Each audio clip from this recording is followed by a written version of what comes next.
Hello, everybody. We are back in the plenary.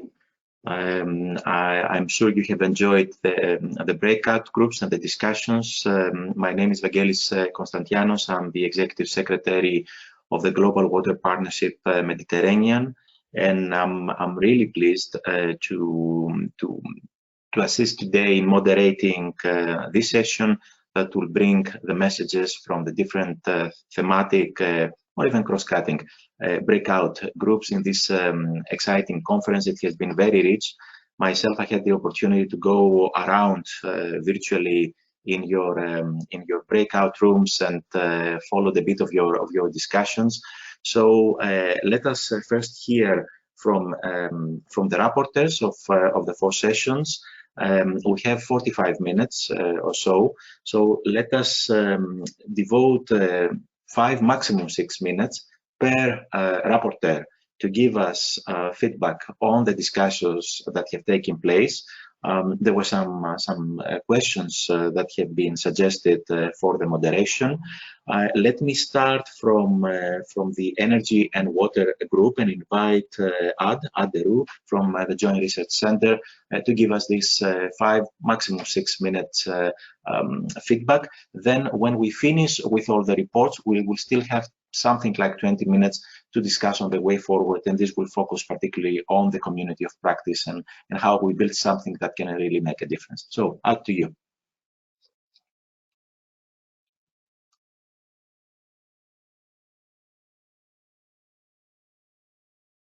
Do you hear me? Yes. Now you hear me. Okay. Yes. So thanks for giving me the floor. So I will try to report on the water energy discussion that we just had in the breakout group that was chaired by Mr. Fadi Komar of the Cyprus Institute. Well, it's obvious that's why we're here. So far, energy issues have been for a long time been studied in silos, and the Nexus is a great opportunity to change that, or is already changing that. There's a couple of items that came to the floor that were mentioned by Mr. Comer, that we need a joint effort for the identification of the challenges of the Nexus. Is that water food? Is that water energy? Or are there others as well? There's also a need to build resilience on water, food and energy on a national and a regional level. And there we should all realize that the southern and the eastern Mediterranean are worse off than the northern Mediterranean. So there are regional differences. Other things that were discussed, that let's say the energy uses for water are quite substantial. And there were the issues mentioned there were groundwater pumping and desalination. And definitely desalination would be a way forward, but it needs to be based on renewable energy. We had quite some interventions of Mr. Mohamed Yoma Safi, who is a long-term expert in the field. He mentioned there's extremely good progress made with desalination. He mentioned that, okay, in the Mediterranean, it's clear, we discussed also a little bit hydropower in the Mediterranean, or at least in the southern and eastern part of the Mediterranean. He said in the Mediterranean, we have a clear source of water, which is the sea, as an alternative source of the water, because rainfall is lacking in many of the Mediterranean areas. He mentioned that the cost of desalination have decreased considerably so that it becomes economically feasible. A remaining issue is the brine and what to do with it instead of dumping it into the sea.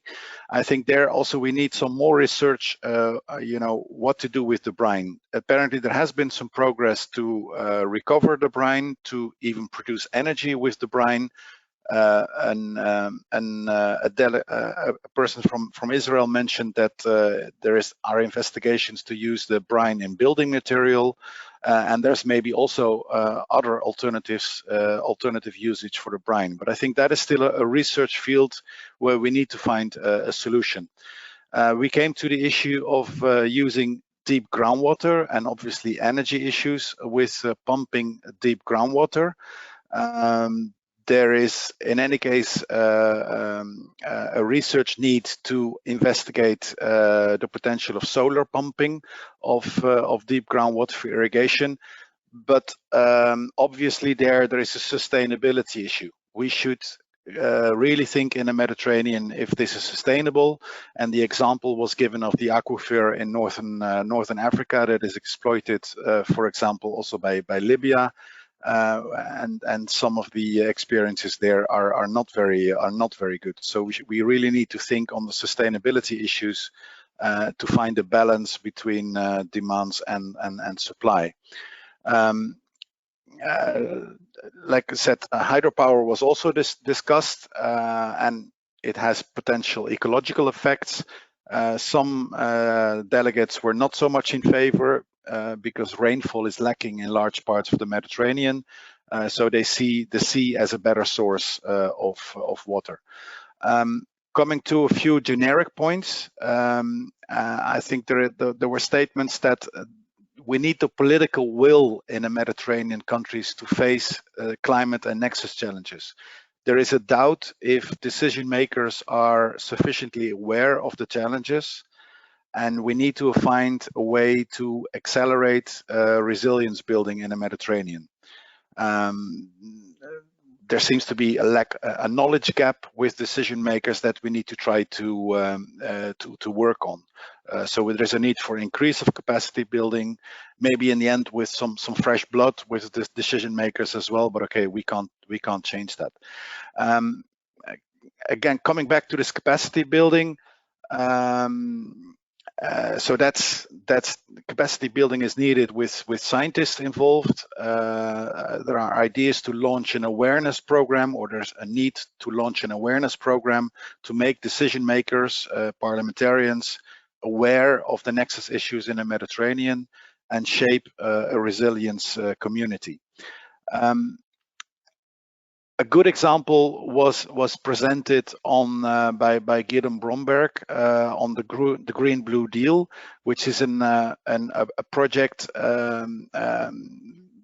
discussing, let's say, the solar energy production by Jordan, exporting that to Israel and Palestine, and the production of desalinated water by Israel and exporting that to Jordan and Palestine back. So there are dependencies between all of that, but by that the three countries could collaborate on these important issues, and that could actually even help into peace building discussions in that region.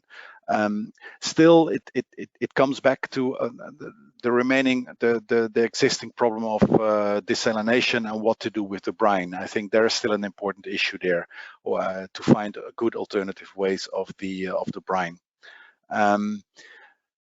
The Cyprus Institute offered to be a host of a community of practice for the Nexus discussions. They say there is, well, we discussed that there is a need for integrated water, food, energy demand management in the Mediterranean, and the Cyprus Institute is ready to host a physical space for the Nexus community of practice. Also mentioned was the need for a database or a knowledge hub on Nexus issues in the Mediterranean, where everybody could have access to the relevant climate data, the relevant food data, the relevant energy data, and the relevant water data for the Mediterranean. And again, the Cyprus Institute is ready to be involved in there. And then as a last point, yeah, I think that's my last point. There was also mentioned that probably within this community of practice, it might be needed to establish a couple of task forces that are more topic specific, like maybe a water energy task force and a water food task force. I hope I summarized it correctly. So we went not only from water energy, but also a bit broadly to Nexus issue. But these were my points coming from the water energy discussion. Thank you. Excellent. Thank you so much. And I consider evident the fact that you went into all sides of the Nexus, because this is the actual integration that we're looking for. And thank you very much for summarizing both the thematic points of your interventions, but at the same time the community of practice elements, including the offers that have been made. So let's move now to the next group, which is the one on food and water. And let me ask the rapporteur Antonio Scarmeta Gomas from the University of Murcia to give us his feedback. Antonio, if you are able to stick into the 6 minutes or so, it would be very helpful to allow discussion. I will try. Thanks. Yeah, sure. Okay. First of all, I want to thank for the invitation, also for all the participants in our session. We were like 18 participants with different backgrounds. Well, that is good because they show us also the need of this multidisciplinary approach that we are talking. So one of the discussion that we focalize first about this the barriers basically on what are the problems that are not facilitating that the kind of Nexus approach can be I would say instantiated in some sense. And one of the main aspects that we consider is that still there's a lot of barriers, specifically at the government levels, I would say, either at academia, to understand the need to have different approaches when you try to solve problems in this kind of sectors in general. In the sense, we also understand that there's a mind change in progress in some sense, that mostly because of the I would say the impact that the climate change is providing, I would say, or is being more relevant from the perspective of all the different stakeholders. So that is creating some kind of urgency or pressure, I would say, to the people to understand that there's need of multidisciplinary approach when we are going to tackle with the kind of problems that we have in the water food sector, for example. But I mean, it could be much more general. It's a little bit like in the Nexus, I would say, approach. So for that, we mentioned that it's important to facilitate, I would say, in some sense, the creation of a mechanism that allow the interaction about all these stakeholders. Meetings like the one that we have today, and that maybe Nexus can support in the future, facilitating that the different stakeholders can present their vision about the different problems that are related to the water, food, and to the other sector, to the energy and the impact, etc. I think that will create more easy the needs of a more global vision. So we understand also that it is important that we can have a specialist, that maybe researchers and technology that are working on very specific aspect of the water, food, or energy, or etc. But also to have more people that have this more broad view, I would say, of the how to solve and to take into account these problems. And for that, one of the points that we were mentioned that could be quite important to take into account is that how the models and the modeling, I would say, in general, of different scenarios, in the water, in the water management, in the food production, in the value chain, etc., can be used in order to understand the need to include more complex, I would say, combination of parameters, of indicators that will require to bring expertise from different fields. The good thing is that the technology now is providing capability of this model to be more and more accurate. We can see now the solutions that are being provided at the European level with Copernico, for example, for the modeling of the climate, etc. Something similar can happen, I would say, on another sector. It can happen in the sector of the agri-food, for example, so that we can easily introduce and combine economic indicators, soils indicator, water indicator, so to be able to model and predict the behavior of how the situation could evolve in the future, and also based on different factors, socioeconomical factors, etc.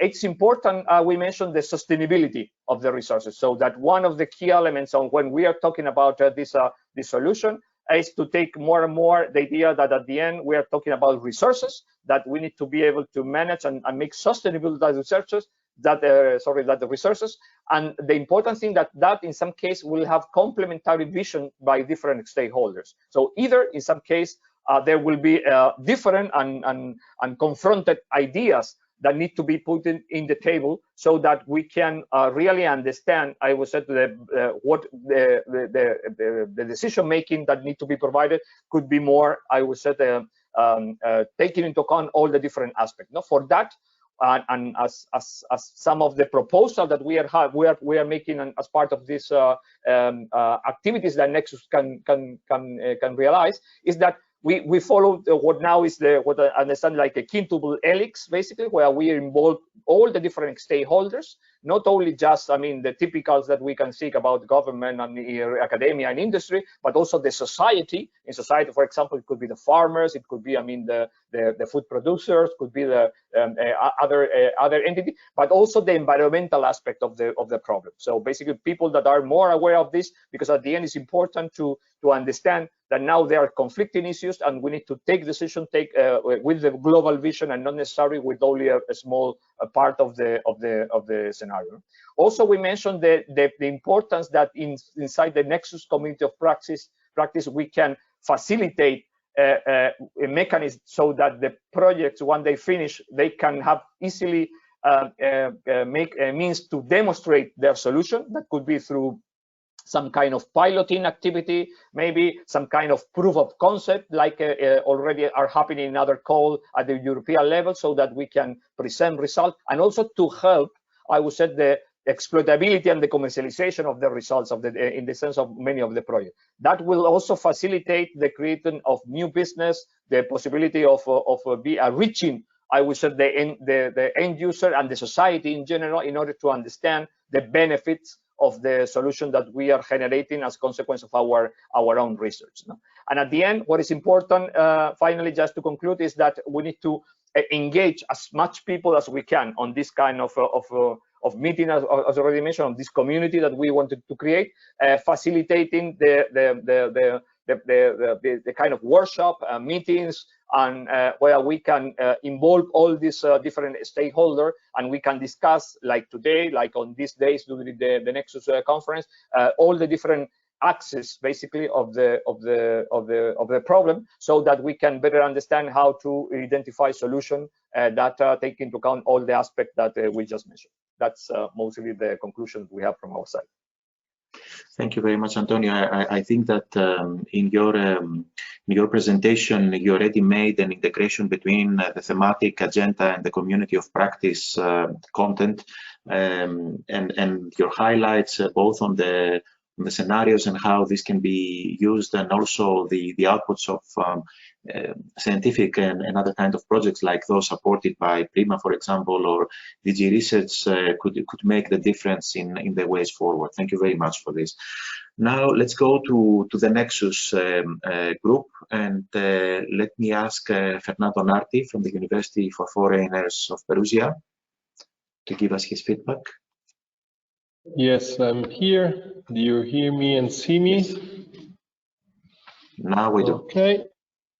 I actually try also to summarize in one slide, but I don't think I'm able to share it. But helpful for me, I also send it to Nicolas in case he can print, put it on the screen. But I will proceed like the others without just for me. Okay. I can share my screen. Do you see the slider? Or no? Do you see it? Not yet. Now we do. Yeah. Okay. Yeah. Now. I mean, I didn't want to create any technical problem. I think it's easier. Also, for me, I was taking notes during the breakout session. It was really interesting. So I really thank all the participants, and we discussed about the Nexus. Of course, all the components, the water, energy, food ecosystem or environment Nexus, so all the four components of the Nexus, and specifically as the goal of the breakout group, how do we start? How do we value the community of practices? That was our major discussion points. So I have here 5 points we discussed. Okay, sharing experiences. We had colleagues from Israeli that is working along a program interfacing Israel with Europe and the Jersey Center, with a lot of interesting insights, about how it's important to start from regional, embracing the general principle. So the global problem and principle of the WEFE Nexus that is well known in scientific terms, but then when you go on the field, maybe you start regional and then you envision the global principle, or vice versa, from the global problems to the principle. So the community of practices have a pivotal role in this, I may call it interfacing for mainstreaming of the WEFE Nexus, because you have regional problems and a general principle, and vice versa. Sometimes you have general principle, maybe policies also as well, that have been tested in other countries, other regions, and you want to embrace them and apply them for your regional problems. So the community of practice is a really instrumental, important asset for achieving this. Then second point, adaptation and mitigation, climate change. I think all the countries, all the region, not only Europe area is now having climate change on top of the political, scientific, and professional agendas. So the WEFE Nexus, this was already done in many programs within the PRIMA and other European and international programs. The WEFE Nexus should consider the climate change component, of course. We all know from the scientific point of view the interconnection, but when you go into the sites, when you go into the demonstration sites, when you go to talk to the communities, again, stressing the importance of the community of practices, you should always consider the climate change component. So our general shared, view about the Nexus in terms of the community of practices to never or to always take into account the climate change ongoing discussion and the adaptation and mitigation. So the adaptation and mitigation strategies that we should embrace, it will be interfacing again with the WEFE Nexus, scientific, again, institutional and professional challenges. Third point is about the well-known silos, the barriers that we need to face, that need to be broken. This is the WEFE Nexus that is inheriting some general issues, like the fact that it's not easy to transfer academic and scientific knowledge, data, methods, and procedures into real solutions for the WEFE Nexus related challenges. And again, in this case, the community of practice is really important, is a key asset to achieve transdisciplinarity. That means not only across disciplines, the multidisciplinarity, but also transdisciplinarity to work with and to work for stakeholders and users, like with farmers. So, and I think this is really important. The community of practices is a key asset for breaking the silos and the barriers that is important for the WEFE Nexus. Fourth point, we discuss about how do we really start in practice, easy concrete steps to move forward. I didn't mention the names, also didn't take note of them. I have the colleague from Israeli, Shualdi, and Wald, the last name, and also the colleague from Egypt. So the first 2-3 items were really good discussion points for also colleagues from academia and other institutions from Israel and Egypt, among others. Also, this point was brought by Xenia Schneider, SME owner and director from Cyprus. So really, I was really glad about also the diversity of participants to the session. So how do we start with the community of practices? First of all, a solid quality and quantity of engagement activities. They have to be frequent, they have to be well programmed, so it doesn't have to be random. So we envision concrete steps that the organization of these engagement activities has to be scientifically designed, professionally designed, using solid tools and procedures, so that also the farmers, the stakeholders, the practitioners, they are not called once in a while, but they are the constant subject of a flux of activities that are well designed for them and with them. And then the common language. We discussed about the previous issue about science and not easily working for and with the practitioners. There should be like a common language from the science to the institutions to the practitioners. Everyone should talk a language that everyone understands. So in one word, we would say stakeholder language. And last easy point we would like to bring to the table, a bottom-up approach more than top-down. While we know that policies and other innovations, they are not easy to achieve always bottom-up. We envision the importance of the community of practices because for the WEFE Nexus, it's important to work bottom-up.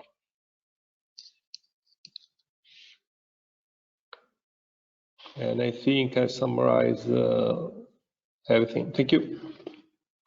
Thank you very much, Fernando, and for getting us into the really practical steps and the ambition that comes out of the discussions in your group, the way you have summarized them, bringing this group that should get together the community of practice really into a big challenge if this is going to work according to the very tangible elements that you have suggested. Let's go to the group of the pilots, and let me turn to Andrea Castelletti from the Polytechnic University of Milan to give us his brief. Andrea, please try to be on the 6 minutes. Yes, thank you. And let me ask Fernando, if you can stop sharing your screen so Andrea can come up on the screen. Thank you very much. Yes, Andrea. I don't have any screen sharing. Actually, we had a very interesting conversation about how to build demo sites and pilots in a way that can really provide and deliver a solution which are then easily uptaken or appropriated by decision making and policy maker at the Mediterranean scale. So one of the key projects or the key aspect we've been discussing is this kind of dichotomy between success and visibility of demos. So the idea is that a demo site can be successful because technologically the solution experimented were successful, but then is not transferring to something which is operational and considered by policymaker. And this is related to visibility, which is the social impact of demo sites. So we've been discussing about this sort of balance between technological dimension and social dimension. And we actually concluded that a balance between these two dimensions is key to ensure applicability and ensure appropriation of the solution at higher political level. And specifically, among the many ideas suggested by the different people involved in pilots, first one is the need of involving stakeholders at different levels, but also high-level actors, and not just grassroots stakeholders, in order to facilitate uptaking of solution tested and applicability. We have been also discussing about introducing tools like a socially readiness level, kind of a dual twin of technology readiness level to measure the impact on society of demo sites and pilot. We've been also discussing about some tendency of considering pilots as technological demonstrator only, while there were suggestions that pilots can also be about testing and experimenting organizational aspect within a farmer community, for example. So again, the idea is this kind of balance between social impact and technological innovation in pilots. Of course, everyone agree on the need of a successful technological demonstration to push forward this idea of water, energy, food, and ecosystem nexus at the Mediterranean scale. But at the same time, the strong message we want to convey is that also this social dimension has to be properly balanced. And so in terms of suggestion in building a new community of practice, one of the main suggestions we have is that it may be important the way we select stakeholders. So we have to be sure that stakeholders are close enough to the potential technological impact of the solution that you are testing, but at the same time also close enough to the society and able to provide the right visibility to what is demonstrated. So for example, instead of having single farmers or in addition of having single farmers in some demos, would be, for example, useful to have an association of farmers, which may be more powerful in lobbying and making a political pressure on final decision makers. And I would say this is more or less what we discussed in this breakout group. Thank you very much, Andrea. I have really pointed the fact that you went to the need, talking on the side of the pilot. So really the ground examples. You have highlighted the need for a high-level engagement, while in the other group of the Nexus, where maybe the high-level engagement is something that is more in the focus, they have highlighted the need to engage the local partners like the farmers and so on. So for me, the message is clear that everybody is needed on this community of practice. And here we get into the big challenge, because what this community of practice should do, to my view, is to find ways to integrate the integrated, meaning both the sectors, the different type of stakeholders, for the big objectives of climate resilience, as they have been highlighted in one of the groups, at least. And here we get into how this translation of the water, food, energy ecosystem Nexus gets into practice. You have already received in the preparation of the conference a note that provides at least the basics, like the objective and the key outcomes. And together with that, there is a stated commitment by the conference organizers to act as a group, together with all those that will have the interest to engage, in order to build this up. And what I get from the feedback from the groups is that the interest is high. And hopefully this can get us in the next steps, in the aftermath of the conference, into joint action in order to engage the partners, have this nucleus of the core partners being enlarged, then engage even more in a hands-on approach, because this is really what is needed. Already the projects, the different WEFE projects supported by so many development partners, including of course DG Research, Prima, and others, are so many, and the results are so big and extended. And here the big challenge will be how to get to have a common language. This was again emphasized, and how in a voluntarily manner the partners will first of all enlarge and then develop. The time we have is short, but I'm looking to my screen. There are no questions. Let me open the floor for either questions or remarks.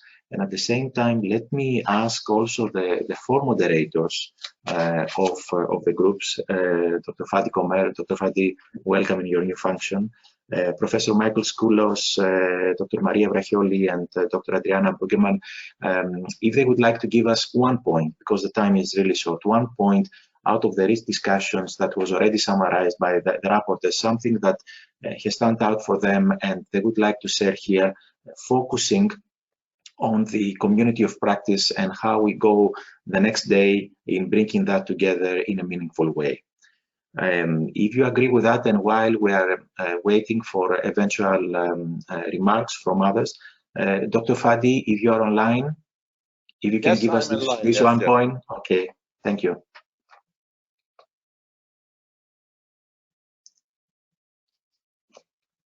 We cannot hear you, Dr. Fadi. Yes, could you, hello, Vangelis, could you please explain again, because I'm running the IHP now. Right now, I'm connecting to run the IHP. I'm sorry. I'm on two computers. Of course, Dr. Fadi, this 1 point that has left you, as a key element, as an element that you need to share out of the discussions in the group, not to summarize again the group, but 1 point leading into the next day of making this community of practice a reality. What do we need to do for this community of practice? What is critical? Give us 1 point in 1 minute. Well, if I can say something, is that we have launched with Professor Michael Skoulos in 2018, the first conference on the Nexus, and we have highlighted several issues. First, to create a water energy environment ecosystem hub concerning this Nexus. And this hub will concern mainly first gathering data in order to better plan for the Nexus and for the resilience of the water energy food ecosystem, because we are living actually in a very risky situation concerning the big urbanization, the population growth, the climate change effect, all the global changes, and this will be in danger, really, the Nexus. And applying the SDGs 2, 6, and 7 will take a very good effort from us in order to achieve our community of practice in the Mediterranean basin. So the hub is essential. Number 2, we need to do capacity building in order to target awareness towards the decision maker and towards all the communities also and all the stakeholders. Number 3, we have also to gather our effort to start by bridging between the Nexus and hydro diplomacy, because all the problem of transboundary conflict now does not concern only water, it concerns the Nexus of energy, of water and food security. And we have the big example in front of us, which is the problem of the Renaissance Dam, and the solution could become from the Nexus. So transboundary water also are very critical for the Nexus. So I think all the efforts of research, of the expert, everybody should be implemented in order to create this community and to start with this hub. And I'm very happy that hosting the hub will be at the Cyprus Institute with other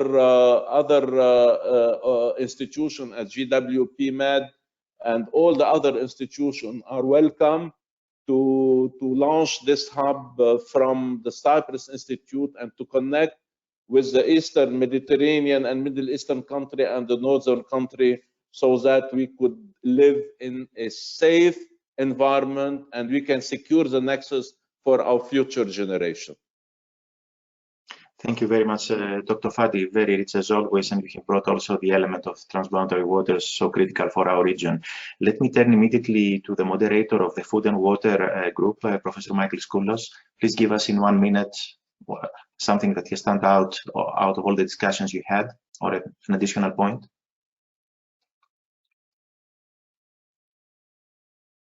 Can you hear me? Yes. Okay, thank you. Fadi Komer already covered one thing. I want to emphasize that in order to build the community of practice, we have to make clear to everybody the fragility of the situation and the connection of the Nexus to the overall security. A security that goes beyond food security, water, energy, and even international and ecosystem. The loss of biodiversity was very low in all these discussions, and is the basis on which we need actually to continue actually our existence and survival. The other thing is that for the sustainability of this, we have to start already, because most of us today here are academics. We have to start from the classrooms. We have to bring in our teachings the Nexus approach. We have done so in some universities, like mine in the University of Athens, but it needs a lot of work to be done from all different departments. The third is, yes, bottom up, but also top down. There is no way that we can continue with the current structures in the ministries. We need to have ways of opening the silos, not break down the silos. We cannot do that. We need to open channels among the silos. It's a different policy, and this is important to be connected with the, let's say, long life and sustainability of the community of practice. Finally, the confrontations should be foreseen, and from the beginning we need to understand that if we want to have a healthy community of practice, confrontations of different interest groups should be part and expected, and some rules of ways in which these are going to be resolved should be provided. Thank you so much, Professor Skoulos, for this very clear statement. So together and the prominent expert that we have gathered today, we are willing to put everybody in the same table, around the same table, in the hub, and we're going to work for our future generation. Thank you so much. Thank you very much both. Thank you very much both, and also Professor Skoulos for highlighting this last E, the environment or ecosystems in the WEFE that we often forget. Let me turn to Dr. Maria Brachioli from the Nexus Group. Maria, if you're online, yes. Yes, hello from my side as well. I would like to reiterate the importance of the ecosystems and the comment from Professor Skoulos. That's something that we discussed quite a lot in our group. And to be quite short, because we're running out of time, the second thing that was discussed and it's important to be mentioned here is we have to speak all of us in the same Nexus language. This means that not only us in academia should be able to understand the Nexus terminology, but also practitioners and policymakers. So all of us, we work together and we understand the Nexus from the same perspective. Thank you very much, Maria. Let me, if I'm allowed, let me add here the critical element of the media, journalists of all kinds, in order to become not only the carriers of the messages, but also sometimes the translators to greater audiences. And this is the way of reaching this objective. We know that this is a long-term objective. It won't happen tomorrow. Hopefully the community of practice can assist for that. Let me turn to the moderator of the last group of the pilots, Adriana. If you're online, Adriana. Hello, yes, hello thank everybody. You. Really, what came, as an overall impression from the pilot breakout, that we need practical solutions to make the water, energy, food nexus visible and understandable to a large range of stakeholders. But so we can start with the farmers. If you have solutions for making water more efficient, for using renewable energy sources, for growing food in an efficient way, for preserving ecosystems, then people start to understand where is the nexus and what is the nexus doing. But so we really need to have good pilot and demonstration cases to make it clear to people what is the nexus. But I think it's very important, also came up, to consider the economic sustainability, the business models for the solutions which we want to bring under the attention. And a very nice one also, we need to consider the social readiness level. It's not only technical readiness level, right? It's not only high-tech solutions. There are many low-tech solutions, nature-based solutions, but so bringing the social readiness level more to the foreground, make the people consider this, how we can bring these solutions into practice. Thank you very much, Adriana. And this is very much the pilots and their critical role, or the added value they bring in this community of practice that is in the aim to be built, could really make the difference as the test area. And this should be, it was mentioned in one of the groups, beyond the life of the projects, because we all know this critical element of projects finishing and then the sustainability of them not being able to be demonstrated enough. So hopefully the COP can assist on that. I have a comment coming, and I think that it integrates all what has been said, talking about a concerted effort to bring the general public awareness into this agenda is essential. I guess that it links with all your comments on the long-term perspective of such a community of practice or action to get this Nexus approach really into practice, including for climate resilience objectives. With that, let me thank you very much. It is the time that we need to close the session. There will be a follow-up by the organizers and all those that are ready to engage in this community of practice. It would be an inclusive process. I'm confident about it. Everybody is needed because everybody needs to be addressed through that. Thank you very much. Let me just remind you that at 2 o'clock Central European Time, we have the last group of the session starting with the high-level panel on creating opportunities. And let's see how these opportunities will get us really into the next steps. I'm just seeing now comments coming up, or again on the ecosystem and so on. Thank you very much for all the these discussions, and look forward to the next steps.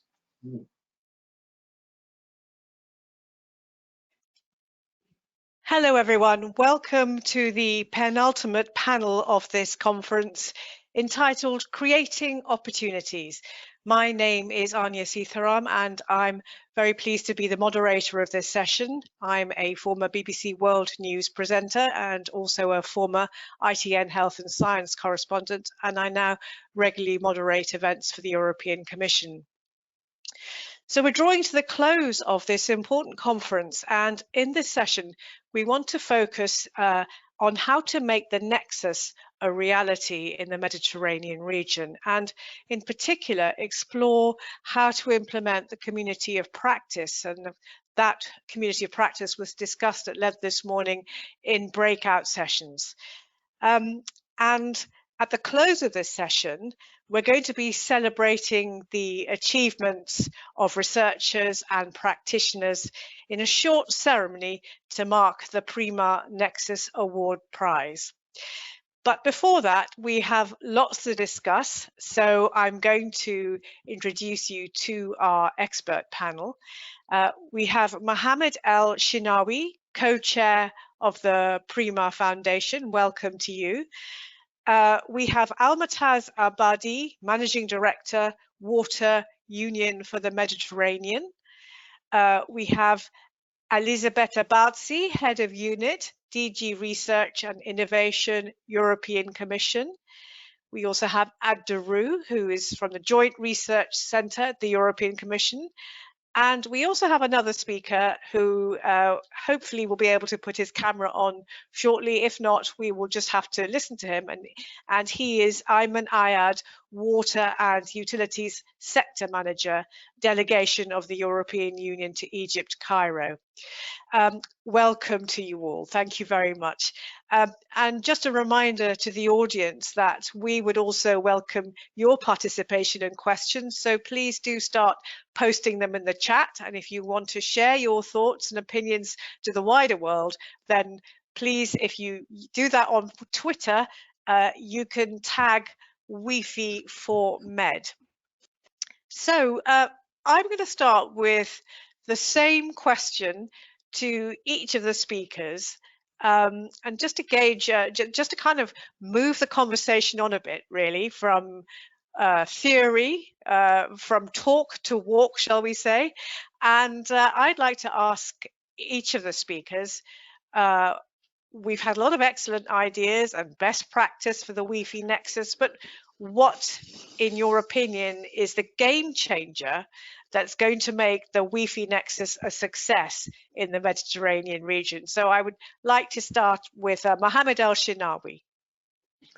Thank you so much, and I would like to thank you all and thank the Cyprus Institute and all those who has participated in this very important meeting, and all participants. And actually, what I see, Anna, that we have to listen to each other, and we have to look at the Mediterranean region from both shores. And this is very important for us, especially with all the climate changes and the water scarcity that the South Mediterranean countries are suffering from. This is a very important point where we have to start thinking how are we going to move forward in this regards. Yes, we have a lot of cooperation around the Mediterranean, but always the sustainability of these programs, these projects is a big challenge. I always see, and thank you for going into the directly to our subject, moving from theory to practice. This is exactly what we want. From my point of view, and I think as a representative of PRIMA, it's always about how you integrate all the actions you are doing within the systems of the countries that we are operating with and we are working together. Sometimes we start a project and the project is supported by the EU or whatever the funding agency is, but the sustainability of this project stops when the project is over. Why? Because we didn't integrate or we didn't have the system shared in this project, or we changed the laws accordingly, or we don't have the national component or the local component sustainable. This is one of the areas that I would like to stress on, and I would like to hear more from our panelists in this regards, because we had very successful projects that stopped after the funding is over. That's what we are trying to do in PRIMA, for instance, by changing the national laws so that we have like a common law together. This is number one. Number two, and I will not speak a lot to give other panelists the chance, is the changing of the culture. You are talking about change of the culture, how you can make different areas and different backgrounds to work together, especially when we're talking about the Nexus. You'll find that there are some people are working in water, others working in energy, others working in food, but when you want to integrate them together, you have different backgrounds. So working on this culture and stressing on the interdisciplinary concept is very crucial in this point. I'll stop here and I will continue on the other question.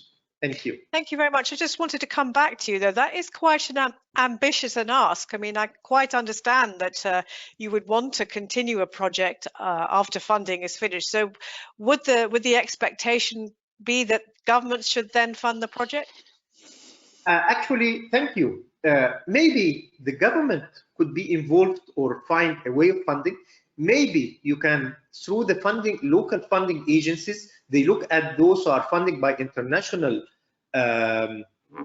international bodies. Why not that the national funding bodies in every country looks at a way to continue these projects, or when we are funding any of the projects, if there is a way of sustainability to keep it running and giving resources for this project so that we support this. So we have to find a way that we don't only support the project for 1 or 2 years and then the project is over and we had very good report, but on ground there is no real outcome or sustainability that we were looking forward for. Thank you very much. Almutaz Abadi from the Union for the Mediterranean, do you have any views on that, and what is your idea of a game changer?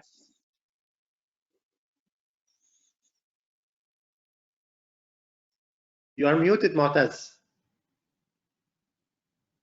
I think this is the most common word that all of us has said during this year.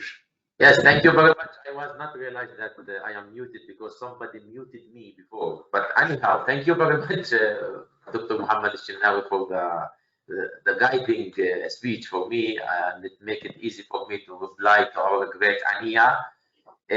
Coming from the Union for the Mediterranean, where we work as a political organization and a proof of concept when it comes to the policy influence and project implementation in the region, and the best practices that we are trying to do, not to do it, just to enhance the socio-economic reality of the Mediterranean region.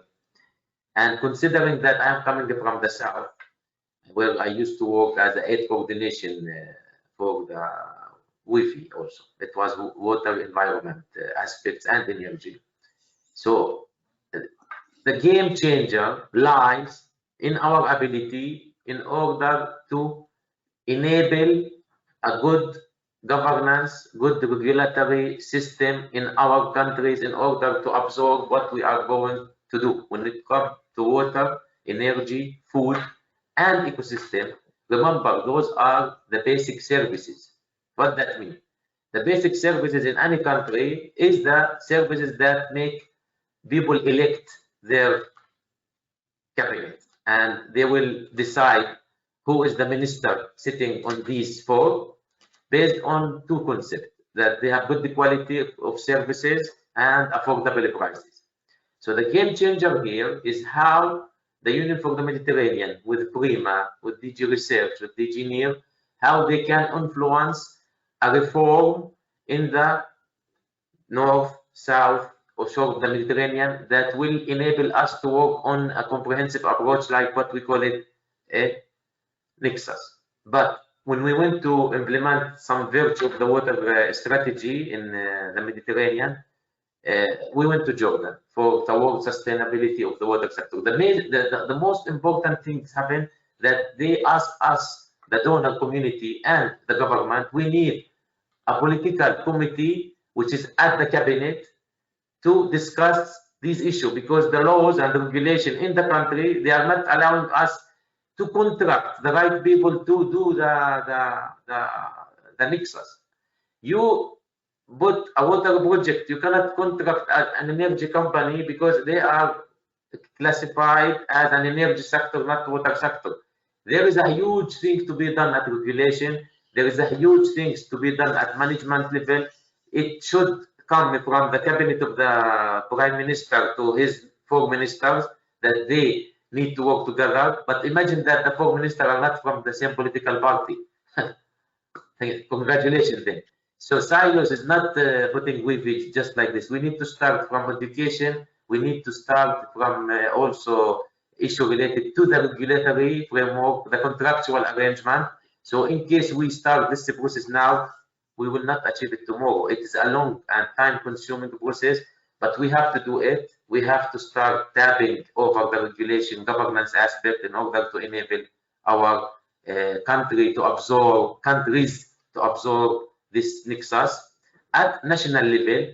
And also we need to go to those development cooperation agency and to work with them in order to enhance the way that they do the checklist and decide where the project goes. It's not about condition. They themselves also, they have to think about Nexus approach. As an example, if I am talking about the AFD or AIP or whatsoever, IFI or Development Cooperation Agency, they have to plan their program in order to enable the Nexus approach and to make this marriage between water and energy and to produce affordable services in these two sectors. While doing so, they are protecting the environment to respond to the climate change.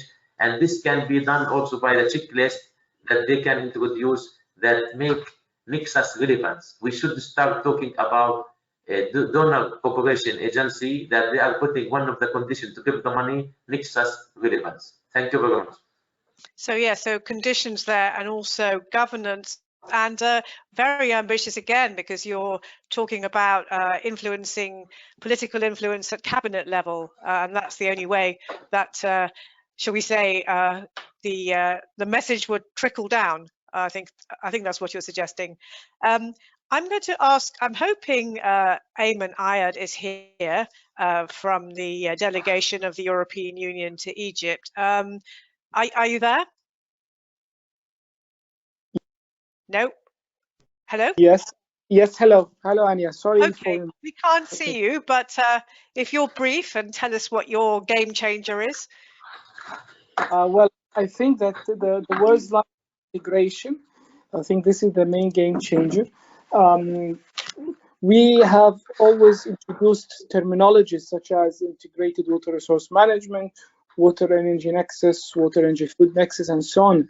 So although they are valid terminologies from the technical side, but on the implementation side, when they are translated into actions, projects, interventions, there always a misconfusion and different interpretation to what does it really mean on the ground and how to implement this in, let's say, on actual terms, whether on grassroots level or project level, and also later on maybe on a policy level. So I think it's only through an intersectoral approach, meaning an intersectoral approach, whether on the policy level and investment level, where we could reach really this tipping point to achieve the objectives of the WEFE. I think this has to be based on a trickling down approach. You introduce it you agree on let's say, unified terminologies at the policy level and the national policies. Then you translate it into action plans.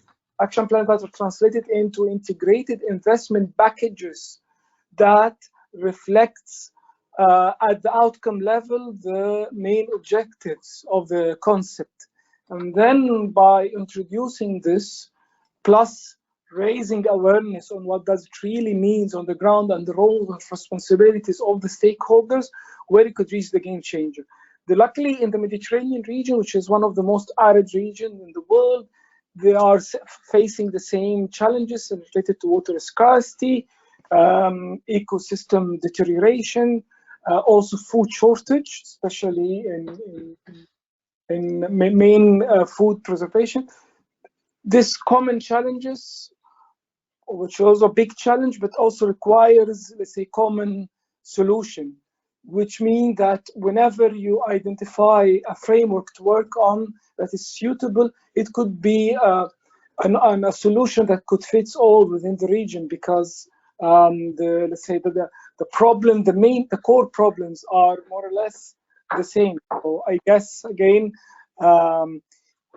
working in that, as you said, walking the talk and talking the walk is let's say, the game changer. Thank you very much for that. I'd like to bring in Elisabetta Balzi from the DG Research and Innovation. Welcome. So what's your game changer? Many thanks, Anya, and good afternoon to everybody. Thank you very much for involving us in this important debate. I would like to start by saying that the water, energy, food and ecosystems nexus is key and is at the very heart of our EU policy making and initiatives. And I would like to bring the example of a European Green Deal, which promotes a transformational change for Europe to become climate neutral by 2050.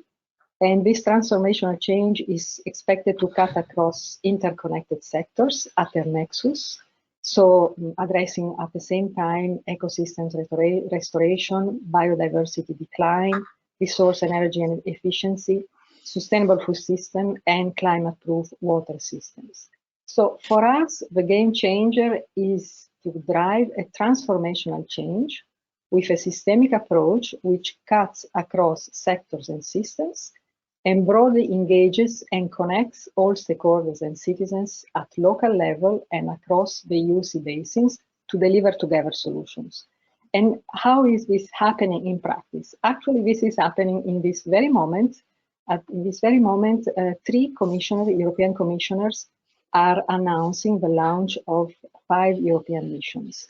And those 3 European commissioners are Maria Gabriel, who is in charge of research, innovation, education, culture and youth. Then Commissioner Sinkevicius, in charge of environment, ocean and fisheries, and Commissioner Kyriakides, in charge of health and food safety. And already in these portfolios, you can recognize the nexus. And they are announcing now in a press conference the launch of 5 missions addressing major societal challenges, so climate, healthy soils, sustainable cities, cancers, and last but not least, restoring our ocean and waters by 2030. So you see already that their presence and alliance in this strategic initiative shows the importance of the Nexus and how we put it in practice. So these missions are, in brief, new, very ambitious, strategic and broad mobilization initiatives which aim at tackling these challenges with the citizens and for the citizens. We are launching them starting from the Horizon Europe Research and Innovation Program, but they are expected to cut across different programs and different sectors and systems and policies. So this mission are a new systemic approach which will be a game changer to implement the Green Deal. And there is no Green Deal, of course, without a blue transformation. So our mission, Restore Our Ocean and Waters by 2030, will address the ocean and waters as one system. And here again, we see the importance of the Nexus.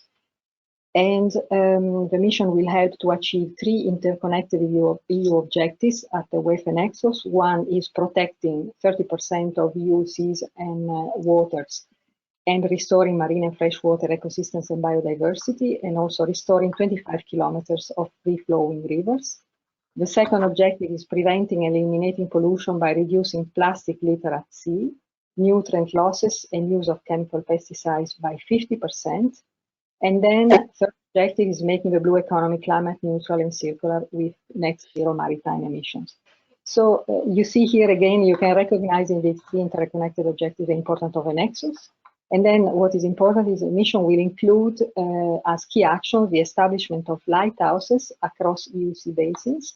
So it is foreseen that a lighthouse will be established in the Mediterranean with a focus on the objective of reducing pollution. And here we see the importance again of a Nexus, and this initiative will take stock on the existing actions, such as, for example, the Blue Med pilot action and also the PRIMA initiative, which will be very important in this context.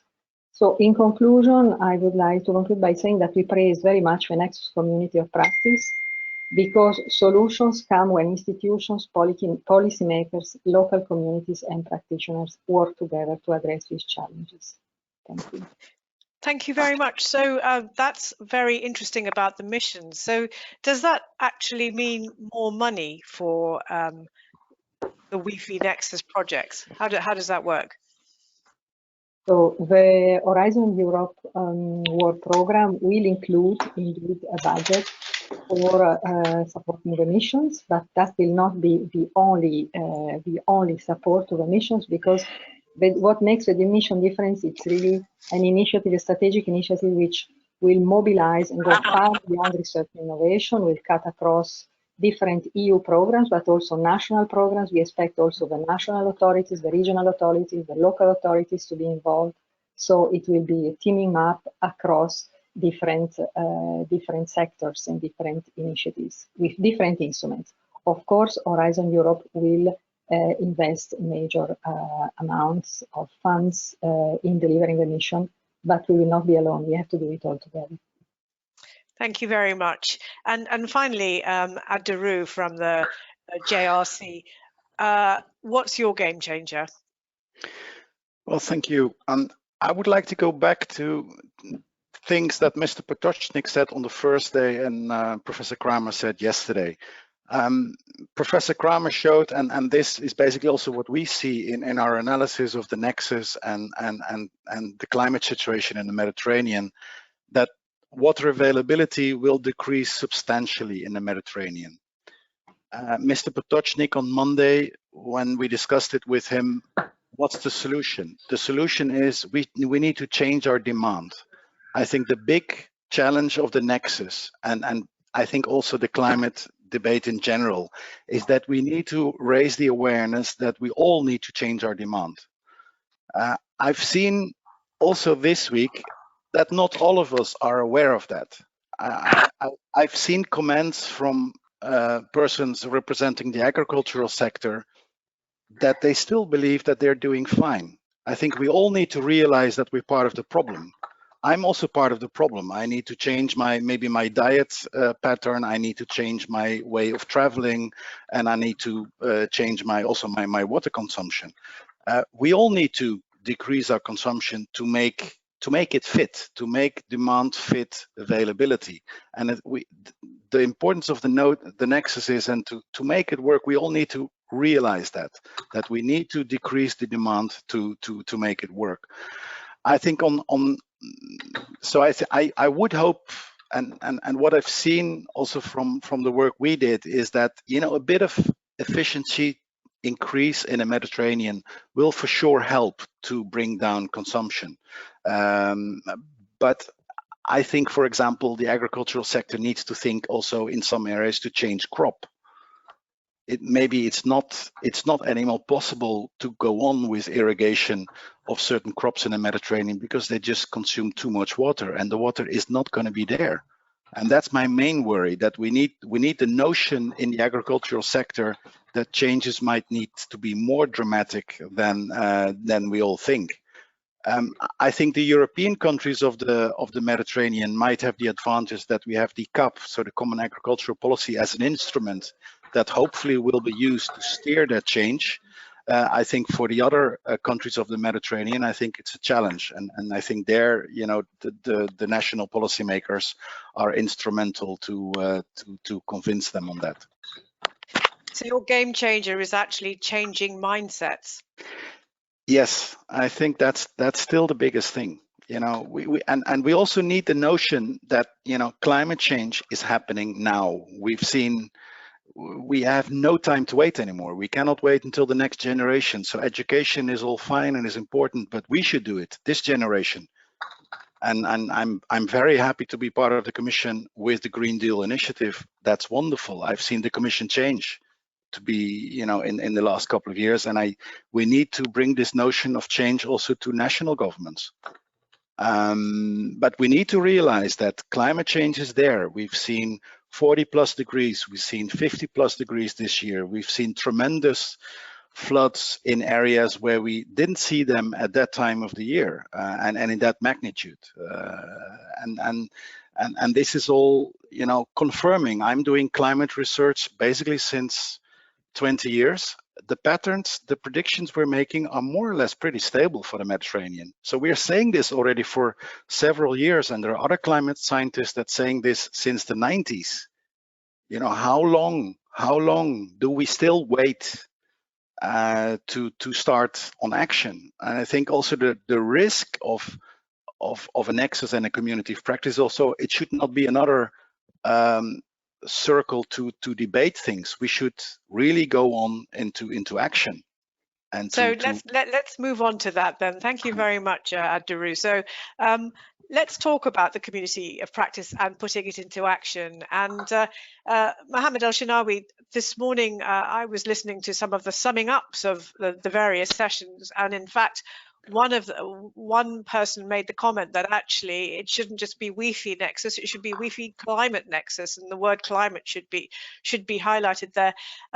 What do you think would be the ingredients to actually get this community of practice going, and of course bearing in mind some of the things Abdurrahman said there? Thank you so much, and thank you, Abdurrahman, because actually I feel that we are speaking the same language. It's the mindset that we are trying to do and work with and try to change. I find that we have to move from theory to practice. This is very important. Yes, we have a lot of ideas, but putting it on ground and seeing the action happening, this is a big challenge. Let me give you an example of what's happening in PRIMA. What's new about PRIMA, Partnership for Research and Innovation Mediterranean Area, is the equal footing, the co-ownership, the co-management, and co-funding. So every country in this foundation is feeling that it has its own.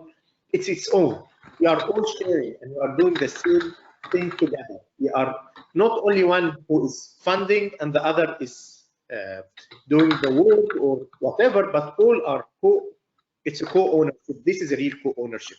And I think this is reflected in numbers. I always believe in numbers. So when you find an organization that only started 3 years ago, we are funding only in Nexus with more than 10 million euros for projects. This is plus another 17 projects with more than 22 million euros, with around 140 beneficiaries among researchers, innovators, SMEs, policymakers, practitioners from both shores of the Mediterranean. This is moving from theory to practice. And what you are doing is that you are not only looking at specific, sometimes you need to look at a specific problem, but sometimes you have to have an holistic overview. So these projects are working with policy changes, soft path options, with technical and infrastructure measures for a more resilient future. So this is one of the important things, how you can get this action together, and not only working in a separate island. So with other organizations focusing on the Nexus, PRIMA is trying to engage in the development of this community as a unique opportunity to achieve this sustainability in the region through, and I will always, and please let me put 2 lines under this word, interdisciplinary cooperation at local, national, and global scales. You cannot only work on national scale, or you forget about the global. You cannot only work solo, but it's interdisciplinary cooperation at local, national, and global scales. I think this would facilitate the exchange of knowledge and best practice, and would consider site-specific information and data that can be transferred, adapted, and applied in multiple contexts. So it's not only theories, but things that could be actually on ground. We have to make our communities feel the importance of research and innovation in their life. Thank you. Thank you. So Almataz Abadi, so do you think the community of practice could actually address the main problem on the ground there that Abdurru has highlighted, that the whole region suffers from water scarcity? How could the community of practice actually be made real and put into practice, but at the same time solve one of the major problems of the region? Thank you very much. Again, as we are facing these multiverses challenges in the Mediterranean in all aspects, I am not expecting that we will have the solution for all these challenges by the first meeting of the community of practices. But to start establishing this community of practice, and considering that this should take the horizontal and vertical approach by engaging all different level of sectorial actors from the 4 main thematic area: the water, energy, food, ecosystem, nexus. And by the way, the climate change is horizontal and transversal always. So without making this nexus with the climate, it is there, because what climate change is in over the 3 sectors, and the ecosystem is the climate change also. Having all those people at this community of practice, and also engaging in the community of practice different level of national level entities. Like, I need to see academia, which is what we do. This is how we design actually as an organizing committee, how we design this this program.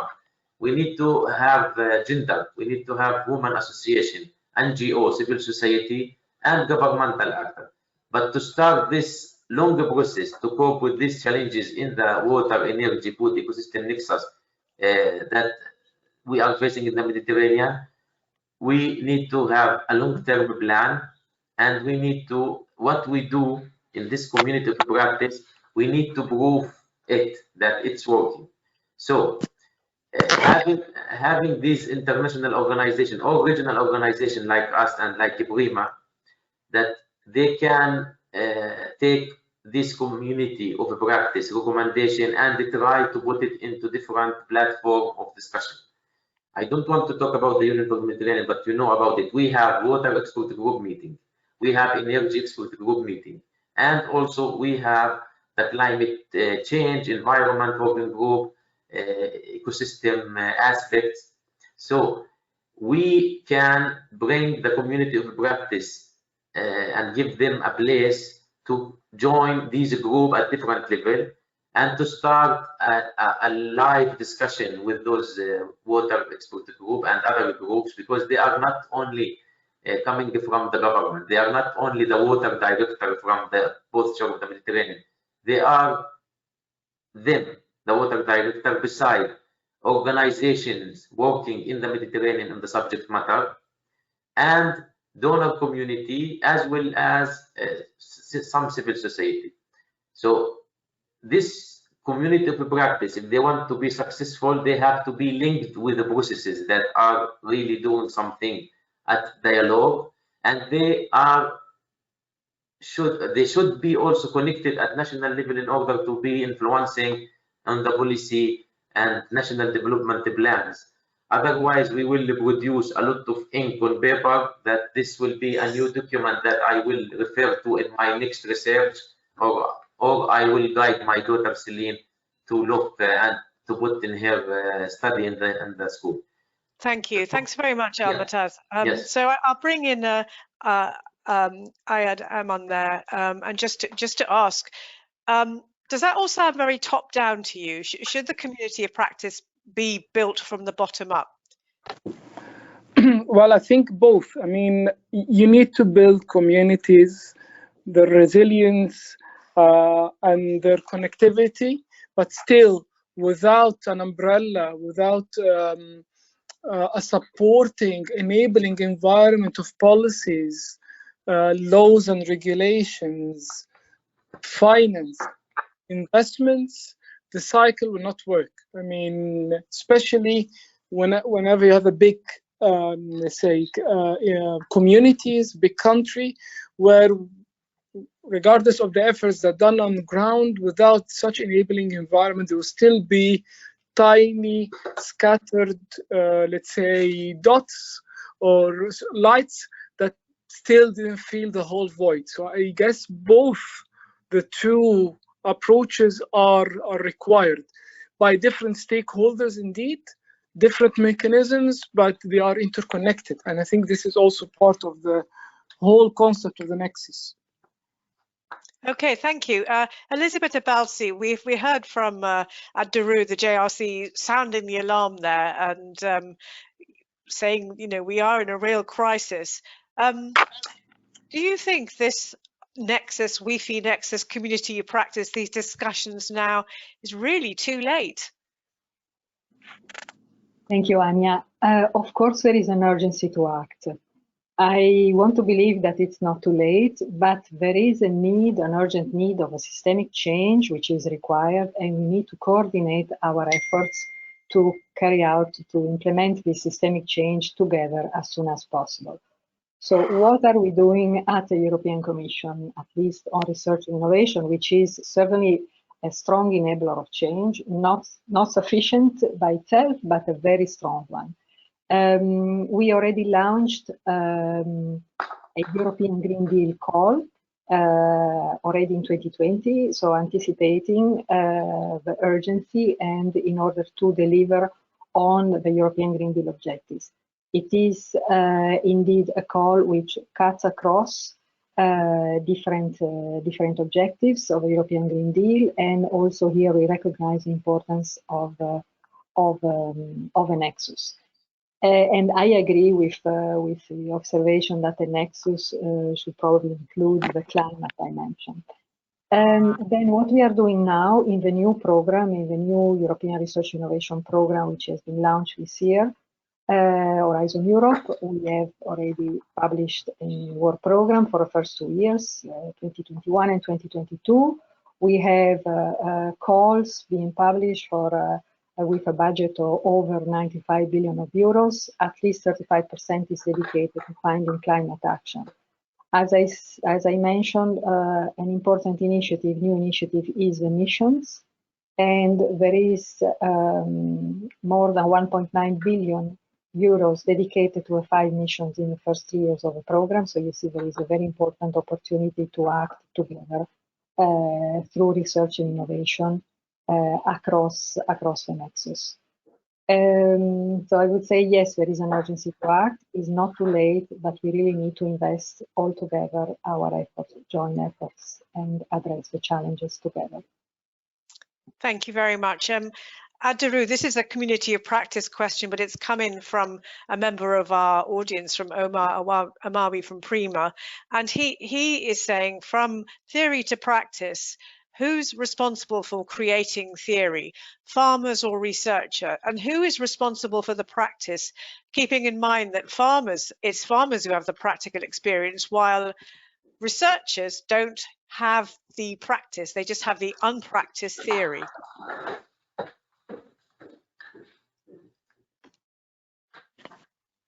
I think you need to switch your microphone on. Sorry, indeed. No, that's definitely true. In an earlier life, before I worked at the Commission, I worked together with an experimental farm.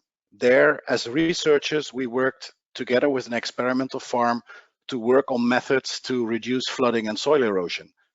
It's indeed true that farmers have a lot of expertise, and together with farmers, we should aim for solutions. I think the good thing of the community of practice, and also some examples what I've seen this week in this meeting, is to share these experiences of pilot projects that have been done by researchers, and preferably by researchers together with farms. And like I said, experimental farms that exist in several countries would be a perfect place to experiment with technologies of reducing irrigation or using other techniques. I've heard this morning a poster on that kind of work in Spain to reduce the irrigation water needs for specific crops. But the uptake of farmers is going to be difficult. And I think, doing this work together, for example, at experimental farms, would also would facilitate this dialogue with farmers. I have farmers in my family, so I know about agriculture, but it's true, I don't have the personal experience. And sure, we need them. What I noticed this week, however, is that some farmer organization representatives are still on the defensive side. First, we all need to acknowledge that there is a problem. And there is a problem for all of us. I consume too much, I travel too much. And as farmers, I hope they realize they consume too much water, given that there's going to be less. So we first need to all realize that there is a problem, and then for sure, collectively find for a solution. But for sure, we need the farmers on board. Thank you for that. And I'll just, there's another question that's come in from the audience from Dr. Salam Al-Rabadi, and this is to Almataz, and then perhaps Ayman would like to answer afterwards. Logically, it can be said that all possible solutions and options at the level of water issues in the Middle East require a decision and political will, as the issue is not exclusive to the technical side. Hence the question that can be asked, is there a political will to cooperate in the region? Almataz. Thank you very much for this question. Absolutely. And what can be done without having a political will is very limited, unfortunately, in the Mediterranean. But luckily, having you all and the participant listening to somebody who's sitting under this logo, Union for the Mediterranean, this is something that you can say that there is a political will to cooperate. Otherwise, Palestine will not put me here to be responsible about water sector, to work with Elizabeth and with Muhammad and with Ru and with yourself, besides doing that with other member states from Eastern Mediterranean, West Mediterranean, and North Mediterranean. There is a lot of political will to cooperate. But the problem here is we need to have a long vision, because if I wanted to see what I have done during the last 2 years, I will show them very small achievement. But if I look at them since the establishment of the UPAM Secretariat until now, I will see them good achievement. Maybe by 2030, there will be also more achievement. Let me explain this very well. In 2008, the water minister met under the UFM, Euro-Mediterranean, and they agreed politically on a declaration in Dead Sea. 2010, they have met and they disagreed, and we faced the biggest setback on the water diplomacy in the Mediterranean, because the There were no failure, there were no approval. And what happened at that time? We said, okay, there were no approval for this declaration, but we don't want to. I was in Palestine at that time, not here. Then we start trying to implement the project to convince the politician that cooperation can yield something. And this is why we implement gas desalination facility, we implemented PSERT, we implemented water governance initiative. And then we came to 2017, we had celebrated the new successful ministerial declaration again that led us to do WEFE Nexus, actually, because the minister agreed at that time they have to work on the Nexus approach. So there is a political will. Me talking to you now, it's a result of a political will, not because I'm a technical person, but the people sent us here to do it. Challenges are there. We try to shift, to have a paradigm shift in the mentality by showing the benefits. Countries, they were not allowed to share data about water energy because this is national security. Now they are reporting for the SDG 6, SDG, relevant SDG to the WEFE, and they are reporting, giving the information. Why? Because we convinced them officially by proving this practice that when you bring this information around the table with other 42 member states, those are a place where you will highlight opportunities for the French to come to invest and opportunity to Egyptian to invest in France also, because everybody can invest in this way. And with the climate change, we convince the North, sorry, I am sometimes naive, but I need to say that South can give you a lot of experience. Why? You have a crisis manager of water sector, because South is more yellow than North in terms of water availability. So they know how to manage intermittent supply. They know how to manage services in water energy with lack of resources. And unfortunately, with the climate change, this is coming north. If you look at Google Map, you see that the yellow part start coming to Spain, to Malta, and above. So this approach of exchange of experience, making benefits of doubt, making the benefits of sharing and sitting with other people, this will absolutely enable us to continue the political will and influencing in the political will. The last point, we organized the investment forum in Cairo last 2019. It was a very big event, and it came an announcement from EIB. Why you are doing all of this investment in the water sector?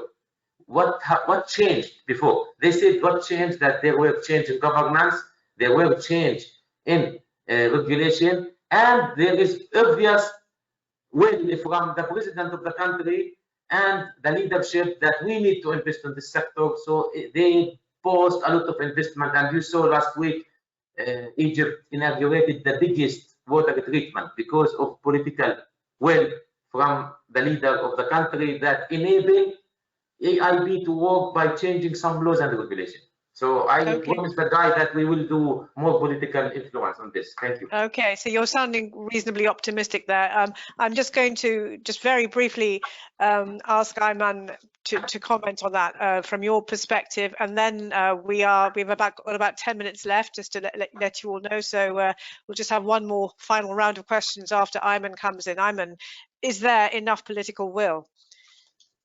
Well, of course, it differs from one country to another, but in principle, I guess so. I mean, it's all about finding the champion.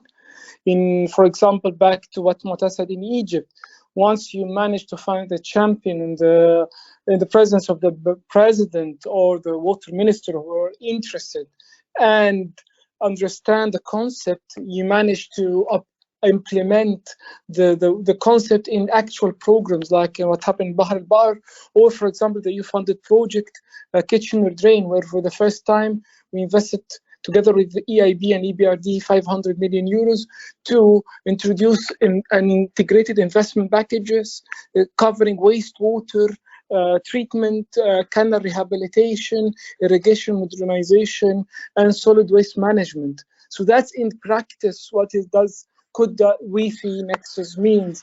And for that, when you introduce such investments and then you work on the enabling environment laws, policies, and regulation, you have a practical case to show to the practitioners on the field what does the concept mean, and then there is an understanding of the benefits direct and indirect benefits, and then of course the concept by itself could organically grow.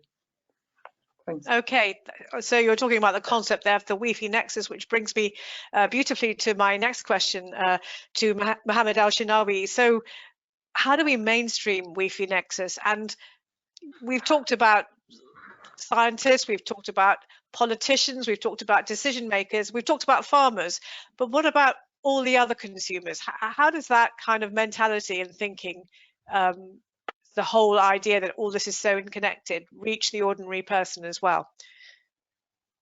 Thank you. This is exactly what we want to do, mindset and culture change. We have to use all the tools that we have.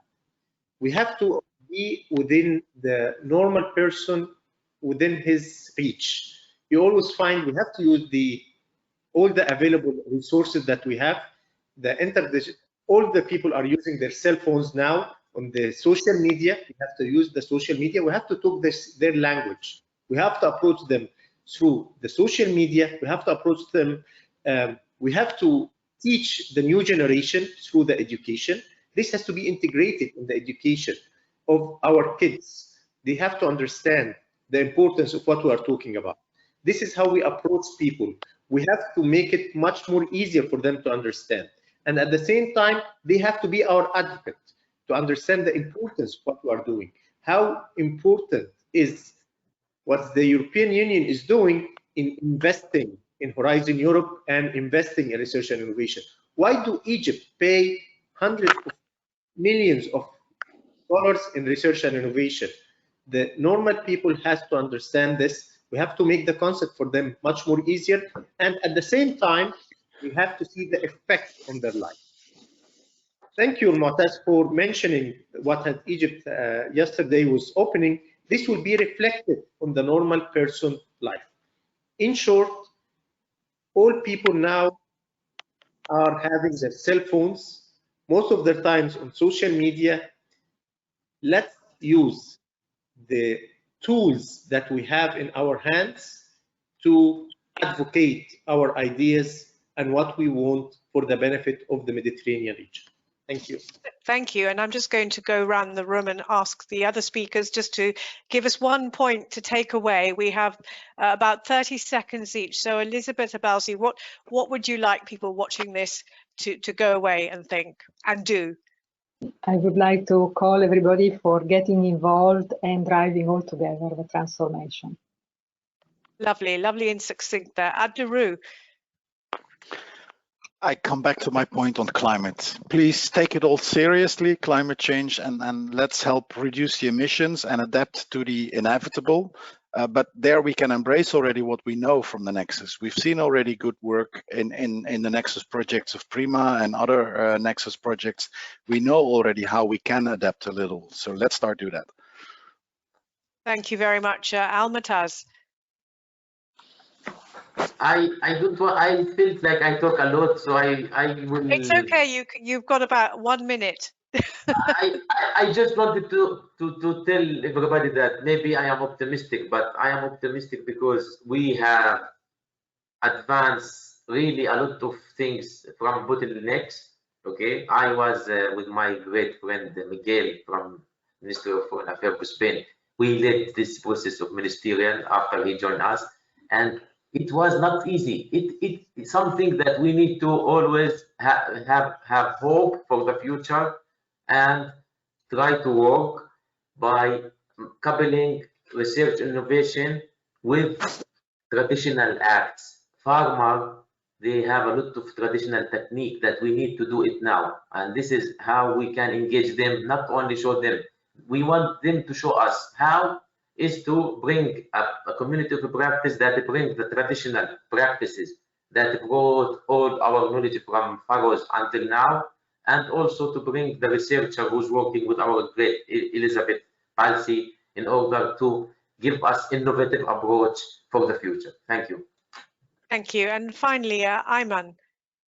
Well, there's nothing much to add, except I think, first of all, we need to create a platform. There are lots of good ideas, lots of connected success stories countries on successful implementation on ground. So let's collect this information and disseminate it to all interested stakeholders, create communication channels between peers to learn, to understand, and to localize the definition and to find solutions, common solutions for their common problems. Also, let's find real cases implementation, integrated investment with concept. It has to be in an integrated way, putting the money where your mouth is, putting investments where the mouth is. And also, finally, again, standardization of principles. It's not only about dissemination of the principle or the concept itself, but also to find an agreeable common understanding for it at the different level and the responsibilities of each segment of each stakeholder to achieve common objectives, and to find a champion at each stage to push and take it further for completion. Thank you. Thank you. So a champion and a platform, two concrete proposals there. And finally, Mohammed Al-Shinawi, 30 seconds just to give us one thing to take away. Invest in our new generation. Consider climate change. Research and innovation is our way for improvement and cooperation and listening to each other. Thank you very much. Thank you. So I'd like to thank all of our panelists there for really thoughtful contributions. I'm putting you on the spot there to come up with practical solutions there to take this community of practice forward. So I wish you every success with that. And there's a lot of work to be getting on with there. So we're going to close this bit of the panel discussion now. And I am very pleased to hand over now to John Bell, who is Director of Healthy Planet, DG Research and Innovation, and he's going to tell us who's won the Prima Nexus Award Prize. John Bell. Thank you very much, Anya. I hope you can hear me. We can. And to our friends in Cyprus, Kalispera Kyries ke Kyrii, Kestus Selus Mas Stin Kipro. So good afternoon, everybody. My name is John Bell, as Anya has said. I have the great honor to present the Prima WEFE Nexus Award as created by Prima, one of the co-organizers of this conference. And good afternoon, Mohammed, and good to see you there and all of our colleagues. Hopefully we will see each other in the flesh one of these days soon. Now, Prima, as you may know, is a critical initiative of 19 Mediterranean countries created under the European Union's Horizon 2020 programme. It has experience with Nexus issues in the Mediterranean. Since 2019, the Prima programme has successfully implemented cross-cutting research innovation calls on Nexus themes with their partners in the regions. These WEFE Nexus calls are joining research teams from different countries with actors from different fields to work together on Nexus issues, to develop demonstrators, which is incredibly important now, the appliance of science in a replicable way, that facilitate the uptake of new solutions, the dissemination of best practice, and their replication at national, regional, and local level. So far, 4 Nexus projects have been funded by Prima, and 2 more will be selected in 2021. Currently, 37 participating entities are involved in the 4 projects with a total budget of about 9.19 million euros. To give you an example, the Awesome project demonstrates the potential of innovative agriculture technological solutions like hydroponics, aquaculture, and aquaponics through micro-scale pilots located in Egypt with its arid climate and very high water deficit.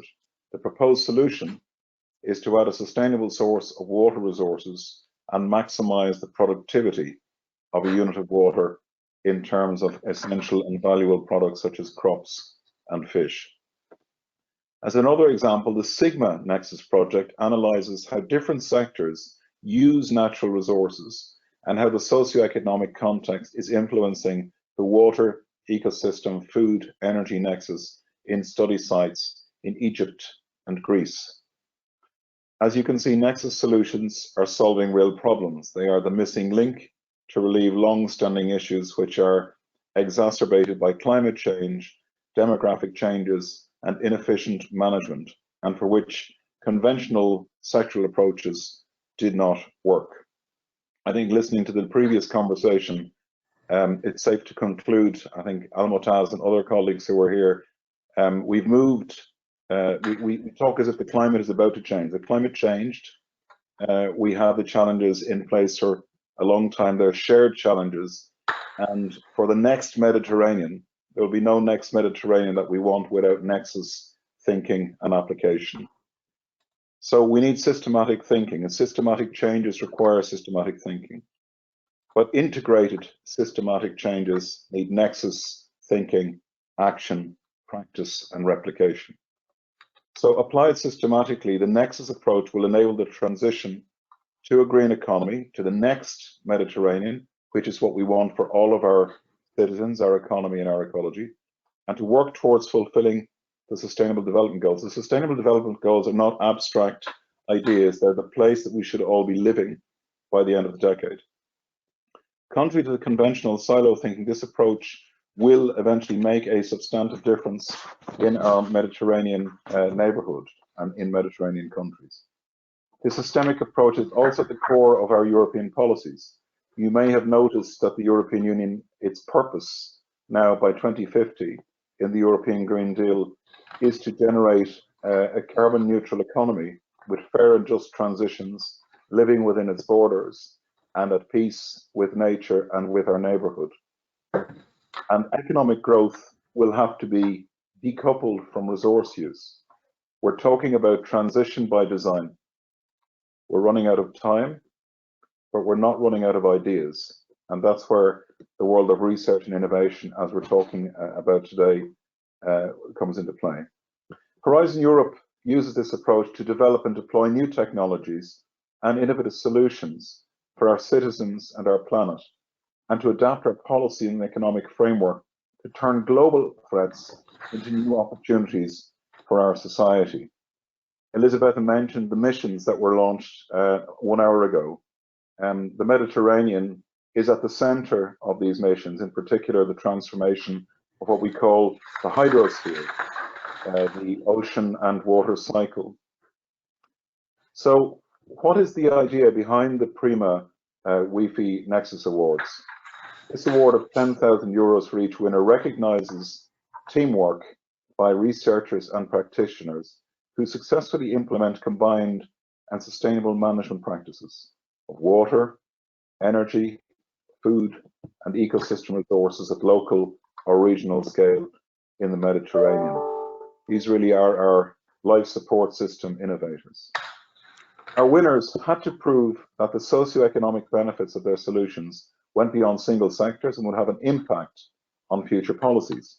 They had to actively promote the results of take, the most difficult thing probably in the world that we live in, and demonstrate the replication and upscaling potential of the proposed Nexus solutions. So what do these solutions look like? There was a wealth of initiatives competing for the award, all of which will directly contribute to making this world and our Mediterranean a better place. But only 2 research teams can be the winners of this award. That's the way the world is. So if I may go to the winner of the first Prima WEFE Nexus Award, it is One Nexus. And I would like to welcome Dean Rabi Motar of One Nexus. Congratulations, to give us a short overview of his solution. Dean Motar, you have the floor.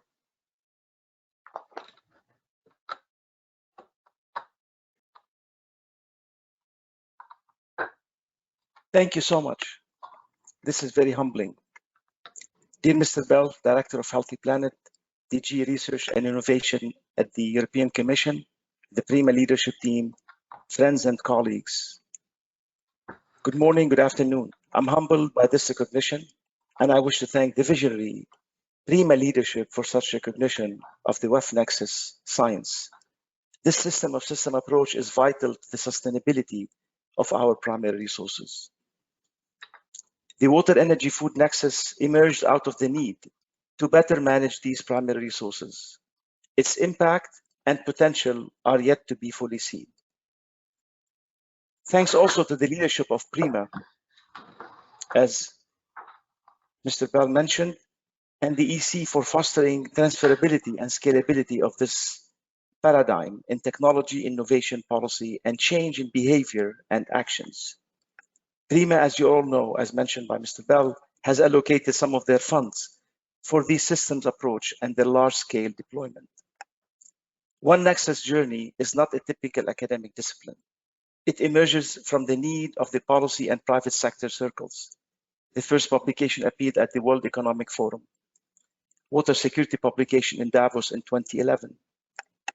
It highlights that the Nexus is a platform to identify, quantify linkages, and assess trade-offs between the resources in terms of action, whether technology, policy, or changes in human behavior.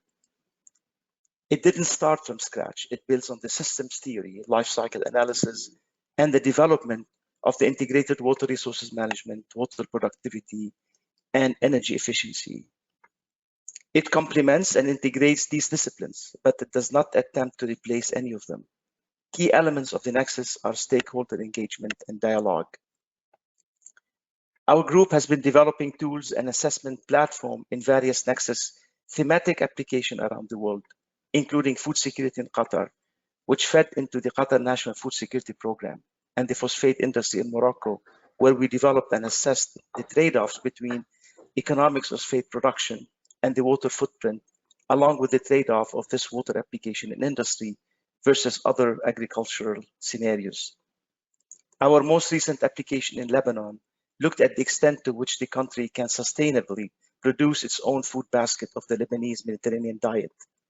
This has been discussed and presented to various stakeholders, including national stakeholders in Lebanon, and will guide them in managing land allocation and mapping for the future. Several applications in Texas looked into the development of a robust, comprehensive, bridging the gap using a holistic system approach and looking also in developing a sustainable energy planning for the state of Texas, one that combines current oil and gas with other renewable resources. I will close with a call for action, and I join my colleagues in the session previous that for added synergy between the science community, the public sector, and the private sector, and civil society, all of whom must work together under this inclusive system of systems thinking to provide more sustainable future. Thanks to the WEFE Nexus team at AUB and at Texas A&M University for making all of this possible. I'll now invite you to watch a short video describing our One Nexus journey. Thank you very much.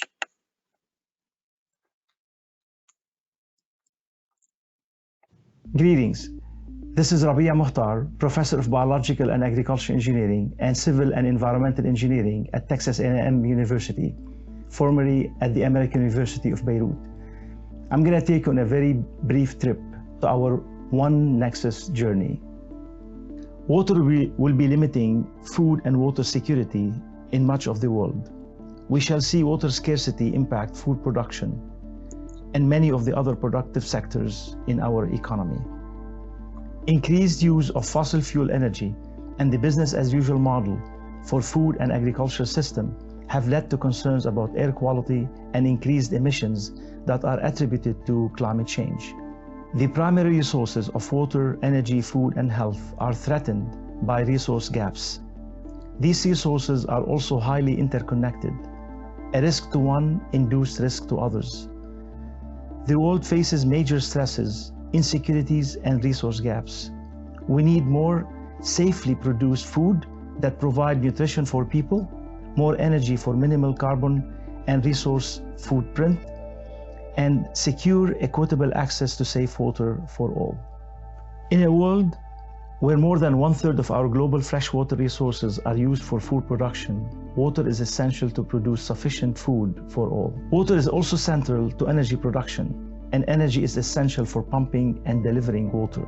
The food and agricultural system also depends on energy for production, processing, storage, and transport. This system of systems constitutes a nexus of interlinkages and provides a platform to quantify and assess interventions from technology, policy, and human behavior regarding these precious resources. As such, The Nexus builds on interdisciplinarity of knowledge and achievements.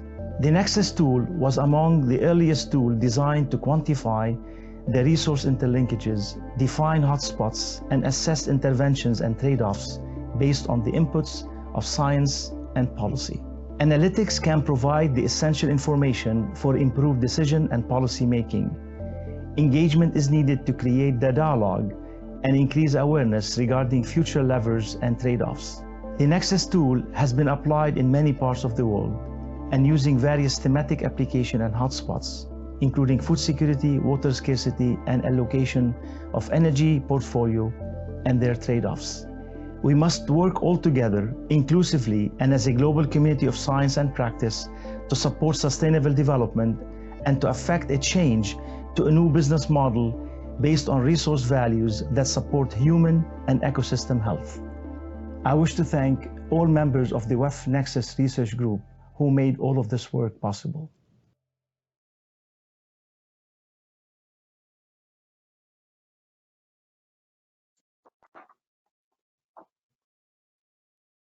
Thank you very much, Dean Motar. And now we will move on to our second laureate.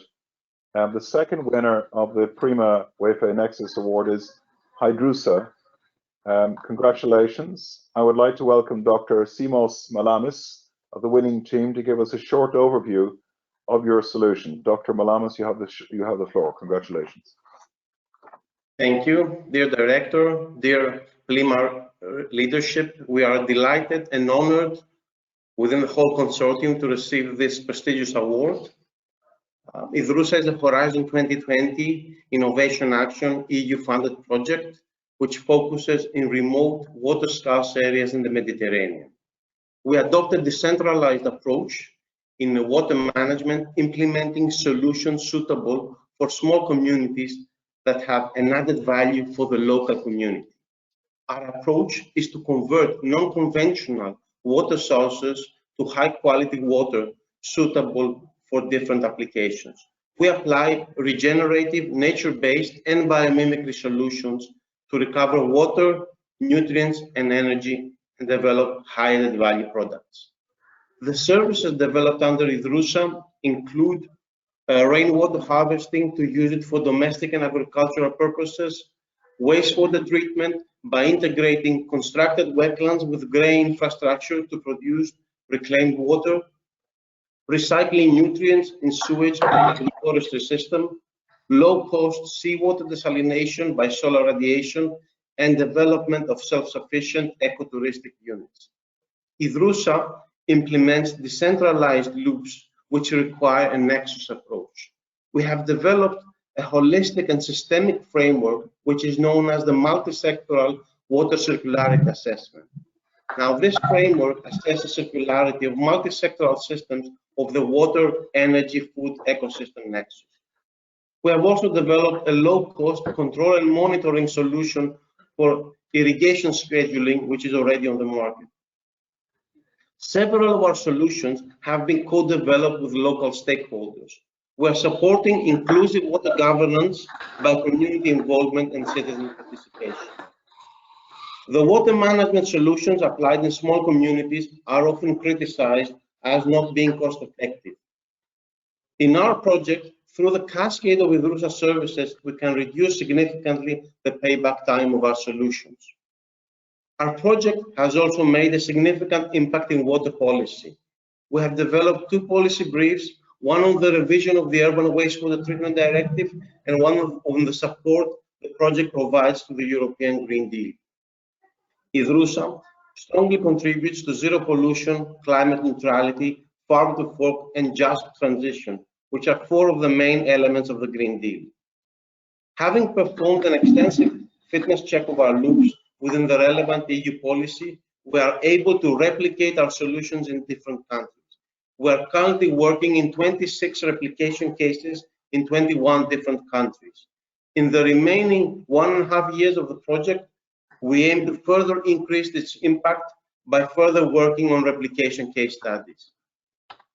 To finish, again, I would like to thank a lot for this prestigious award, and we have prepared also a short video of our project. Thank you very much.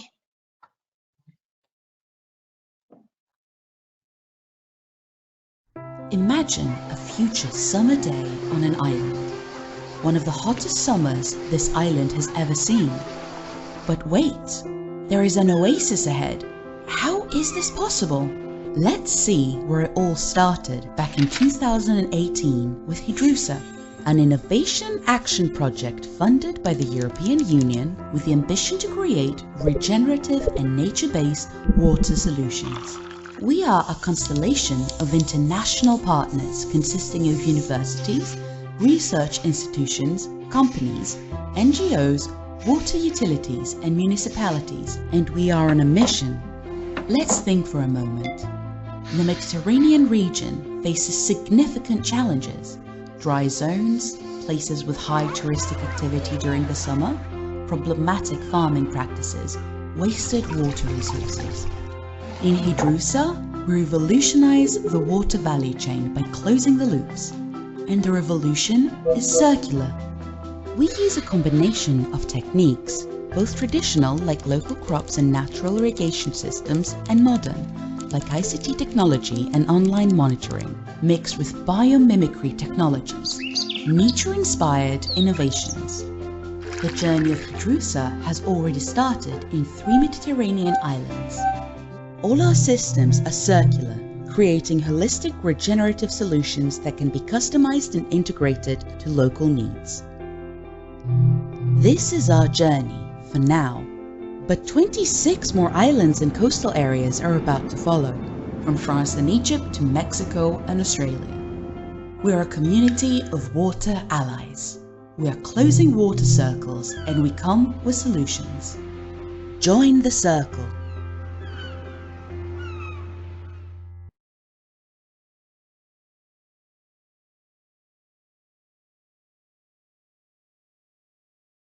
Thank you very much, and congratulations, Dr. Malamas. I like the idea that we are closing the circle. I guess we are all hydrotopians now. So these two very inspirational presentations on the awards we've just given, I think should spur us in understanding that we can actually harness change if we work in an integrated way across disciplines and in trying to apply what we're learning in real places for the benefit of real people for this transition.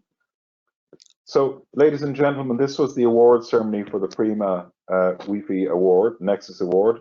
I'd like again to thank you, the winning teams, for their outstanding ideas and solutions, and to all of those of you who have participated.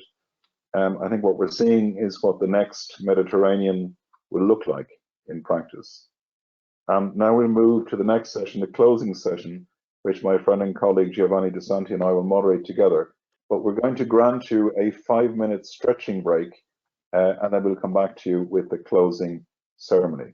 So thank you to everybody, Cariston, and we'll talk to you in 5 minutes. Thank you.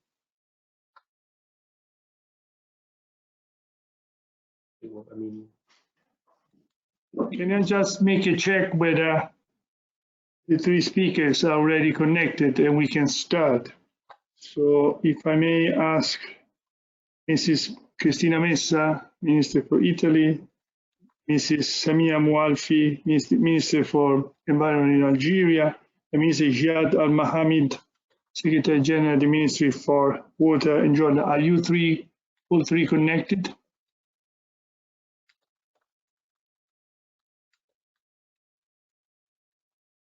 Yes, I am connected, yes. Very good. Good afternoon, yes. Thank you.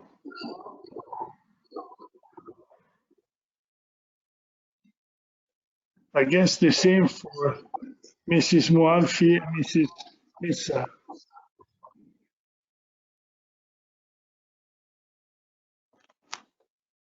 No answer.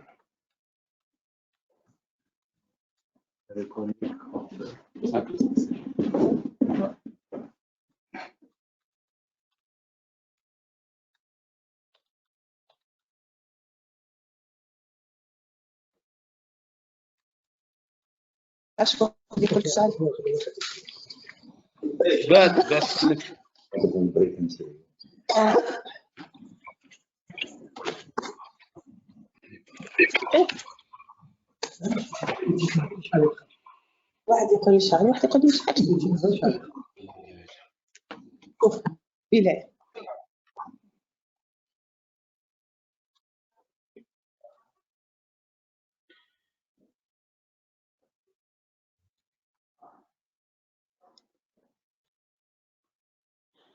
Just what to know.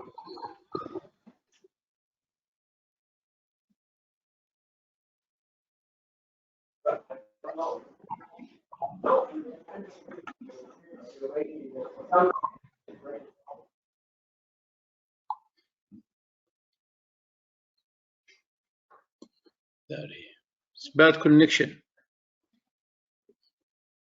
Okay. Hello, good afternoon. My name is Giovanni De Santi.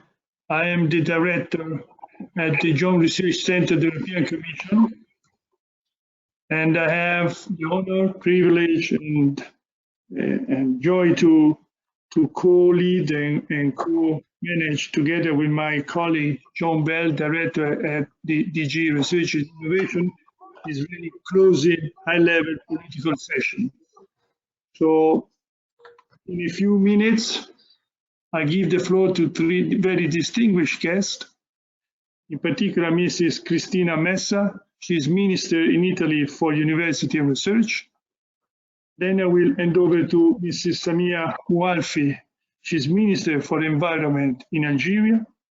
And then Mr. Jihad Al-Mahamid, Secretary General at the Ministry of Water and Irrigation in Jordan. So in a few seconds, I will go and I will pass you the floor. So we will be very delighted to get your input on how policy will develop, especially in the Mediterranean area, concerning this new wave of connecting the different sectors, like water, energy, and ecosystems. But before I hand over to you, let me just give you my, if you like, final remarks after having participated to these three very intensive, very vivid, very interesting discussion in this event, which I think is a kind of cornerstone for our future, because it does pave the way for a kind of different approach to real problems that affects our life and affects our future. So again, I think we have been thinking for a long time how to develop and how to organize this event. So up front, I want to express my thankfulness, first of all, to the organizers. So all my colleagues here in the JRC, Directorate for Sustainable Resources, together with the colleagues in Research and Innovation of the European Commission, but of course also with the colleagues from Union for the Mediterranean, PRIMA, and not least definitely the Cyprus Institute, who did take really the immense challenge to host this event.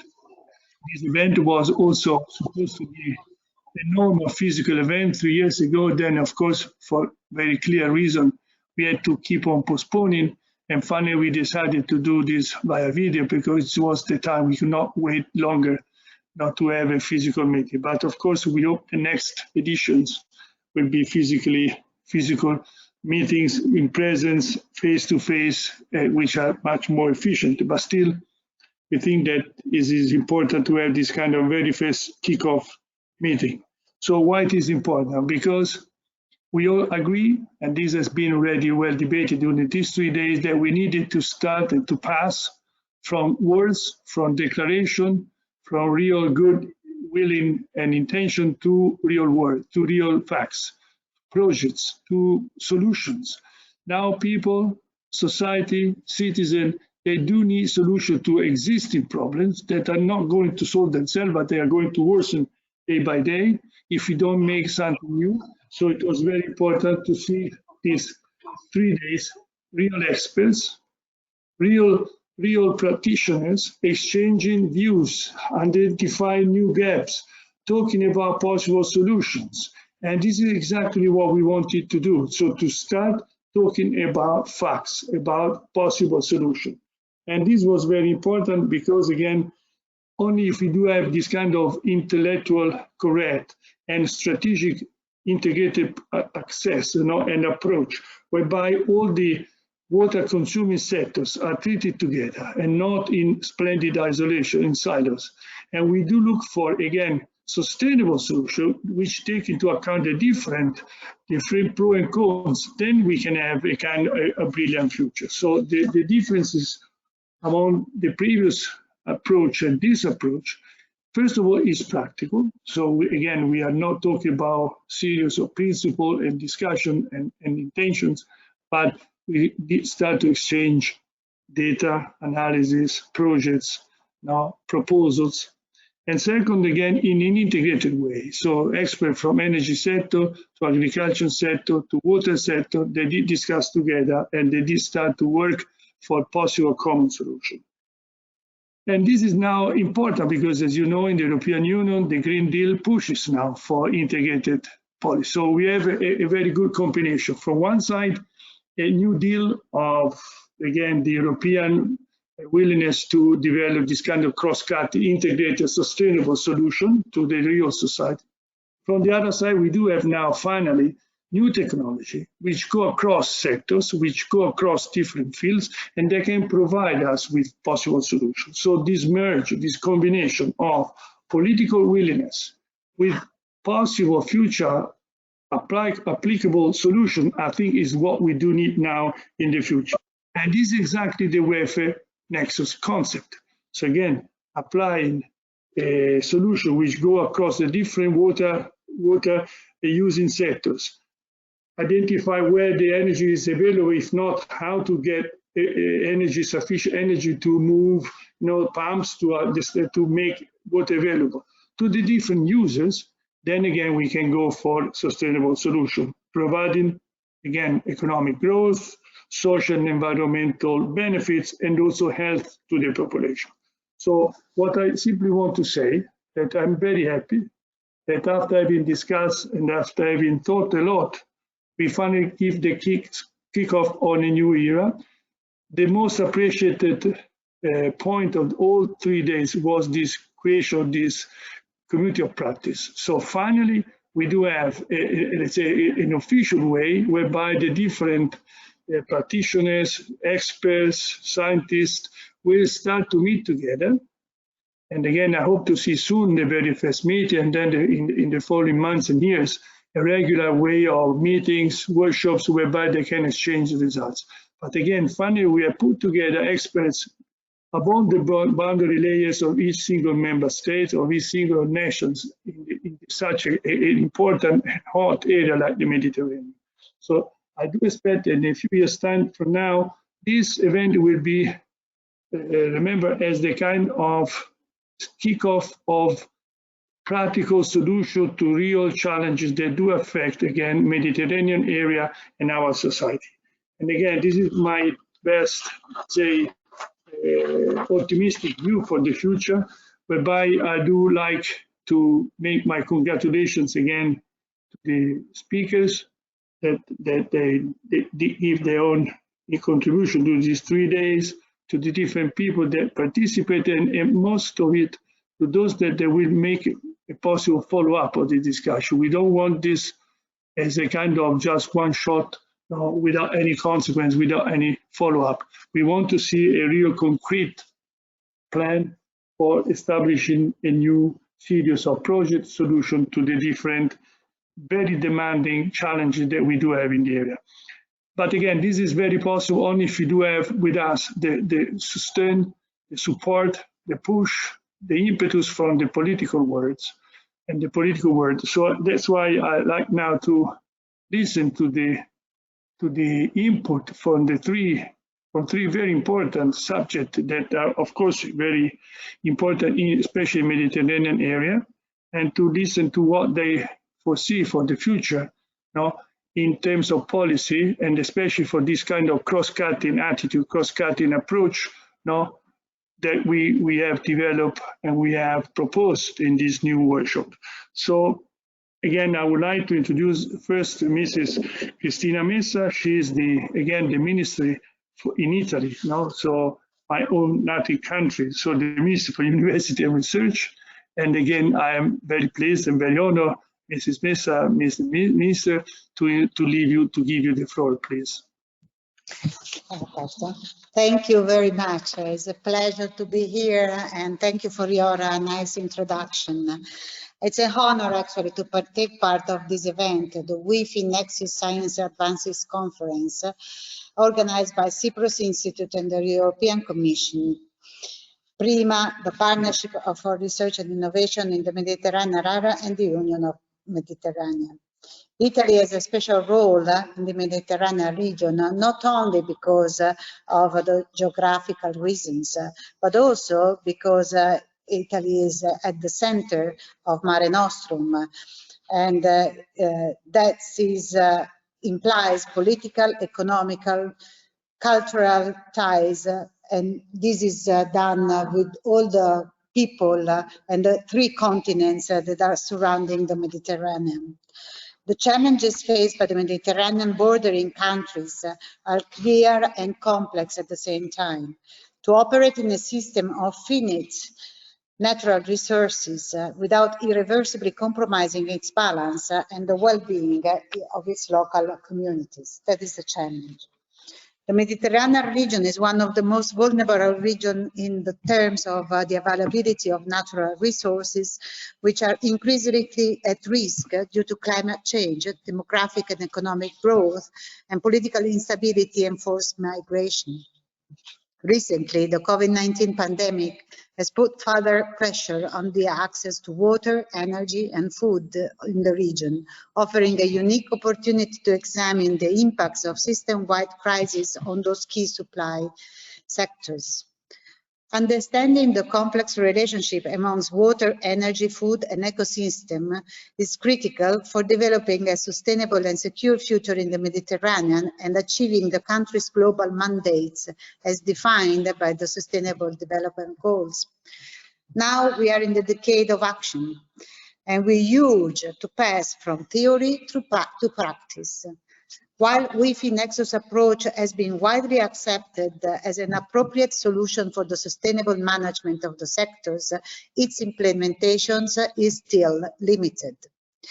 To switch from theory to practice, we need to overcome stakeholders' view of resources as individual assets by understanding the broader system. This points to the interdependency of policies and enhanced regional collaboration in deploying the WEFE Nexus solutions. Implementing the Nexus approach that is adopting integrated resources planning and management of these 3 vital sectors while minimizing environmental risk will enable the Mediterranean region countries' economies to transition to green, circular, and low carbon ones. Such a paradigm shift in resource management aligns with the G20 commitment to tackle common challenges to the global community. The issues dealt with in this conference have been part of the agenda of the G20 that Italy has the honor to lead, and have also been in line with the conclusion of a UN Food System Summit, to which we all have actively participated.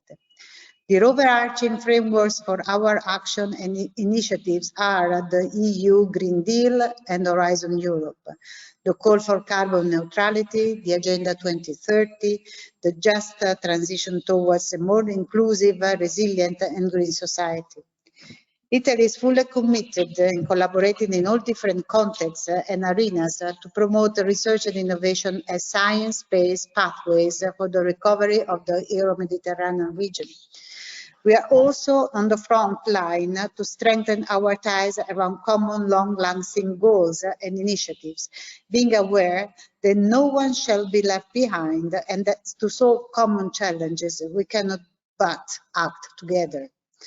As Italian Minister, let me reiterate the importance of joint research and innovation partnerships and initiatives, whose PRIMA has proven to be a successful example by developing innovative and sustainable water food ecosystem nexus solutions in the Mediterranean. PRIMA is contributing to create a true Euro-Mediterranean scientific community with its attention to the equal footing principle and 126 projects with more than 1,200 almost 1,200 beneficiaries from 19 countries funded so far. We need now to increase cross-organization collaboration to facilitate the uptake of these solutions at policy level.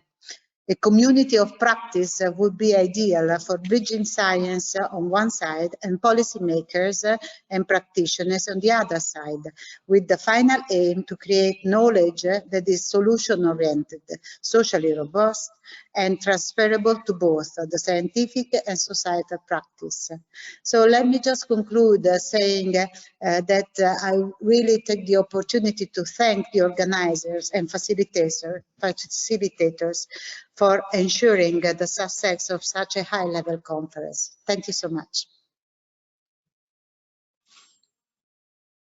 Thank you, Mrs. Minister, and thank you very much for emphasizing, of course, the crucial role that Italy should play in the future, is playing and should continue to play in Mediterranean area. So we are very committed to work together with Italy and the other countries and the other organizations that you mentioned, like PRIMA, Union for Mediterranean, whatsoever. So I think it is very important that you feel also yourself very much committed to develop this kind of innovative solution, because otherwise the Mediterranean area will be the very first part of Europe facing very new difficulties, because climate change, of course, is going to not to help very much. No? The situation, environment, on health, solution. So we do need adaptation, we do need mitigation, we do need also intelligent solutions. So thank you again very much, Mrs. Minister. I would like now to pass again to another Minister of Environment this time in Nigeria, so Mrs. Samia Mualfi. Now the floor is yours, please. Thank you, Excellency. Mrs. Cristina Messa, Minister of the University and Research of the Italian Republic Government, Mr. Secretary General of the Ministry of Water and Irrigation of Jordan Kingdom, the conference co-president, Mr. Giovanni De Santi, General Director of the Joint Center for Scientific and Technical Research of the European Union, and Mr. John Bell, General Director of Research and Innovation, Healthy Planet European Commission. It is with a great pleasure that I am here with you today on the occasion of the water, energy, food ecosystem to approach the role of science as a driving force behind innovation and its interface with the policy-making process. The water, energy, food ecosystem nexus has a merit of having been sufficiently developed and has already permitted to find solutions to many problems, particularly in optimization, profitability, and cost reduction, and as well as environmental protection and resource protection. On the other hand, Algeria is suffering from impact of climate change for many decades, and which have continued to worsen in intensity and frequency these last years. The first Mediterranean assessment report prepared remain among the most affected by the independent network of Mediterranean experts on climate change and the environment of 2021 showed that in the future, the Mediterranean region should remain among the most affected ones by climate change, in particular, reduced rainfalls and disturbance of the watering cycle. The vulnerability of the Mediterranean region has just been confirmed in the last IPCC report. In terms of water resource, Algeria is suffering from the strong reduction in precipitation and is already noting the reduction in the levels of dams and in the levels of underground water resources of the water table, with an immediate impact to the water supply of the population, industry, and in particular agriculture, which itself has its impact on food through the drop in production of certain foods and the increase in prices due the drop of offer. It should be remembered that the theoretical water availability of 1,500 cubic meters per inhabitant per year in 1962 fell below the theoretical scarcity threshold set by the World Bank at 1,000 cubic meters per habitant per year, which is only of 430 cubic meters in 2020. Such availability brought to resources in mobilized water be even more reduced, which place our country in the list of the poorest countries in terms of water potential. On the other hand, Algeria suffers from global warming, which encourages the installation of an air conditioning system, hence a very strong demand for electrical system, hence a very strong demand for electrical energy to supply, in particular, the air conditioning with its exploding in our country. This is a time when the global energy crisis affects us by the fluctuation of the market and the prices of gas and oil parallel to the fall of the reserve.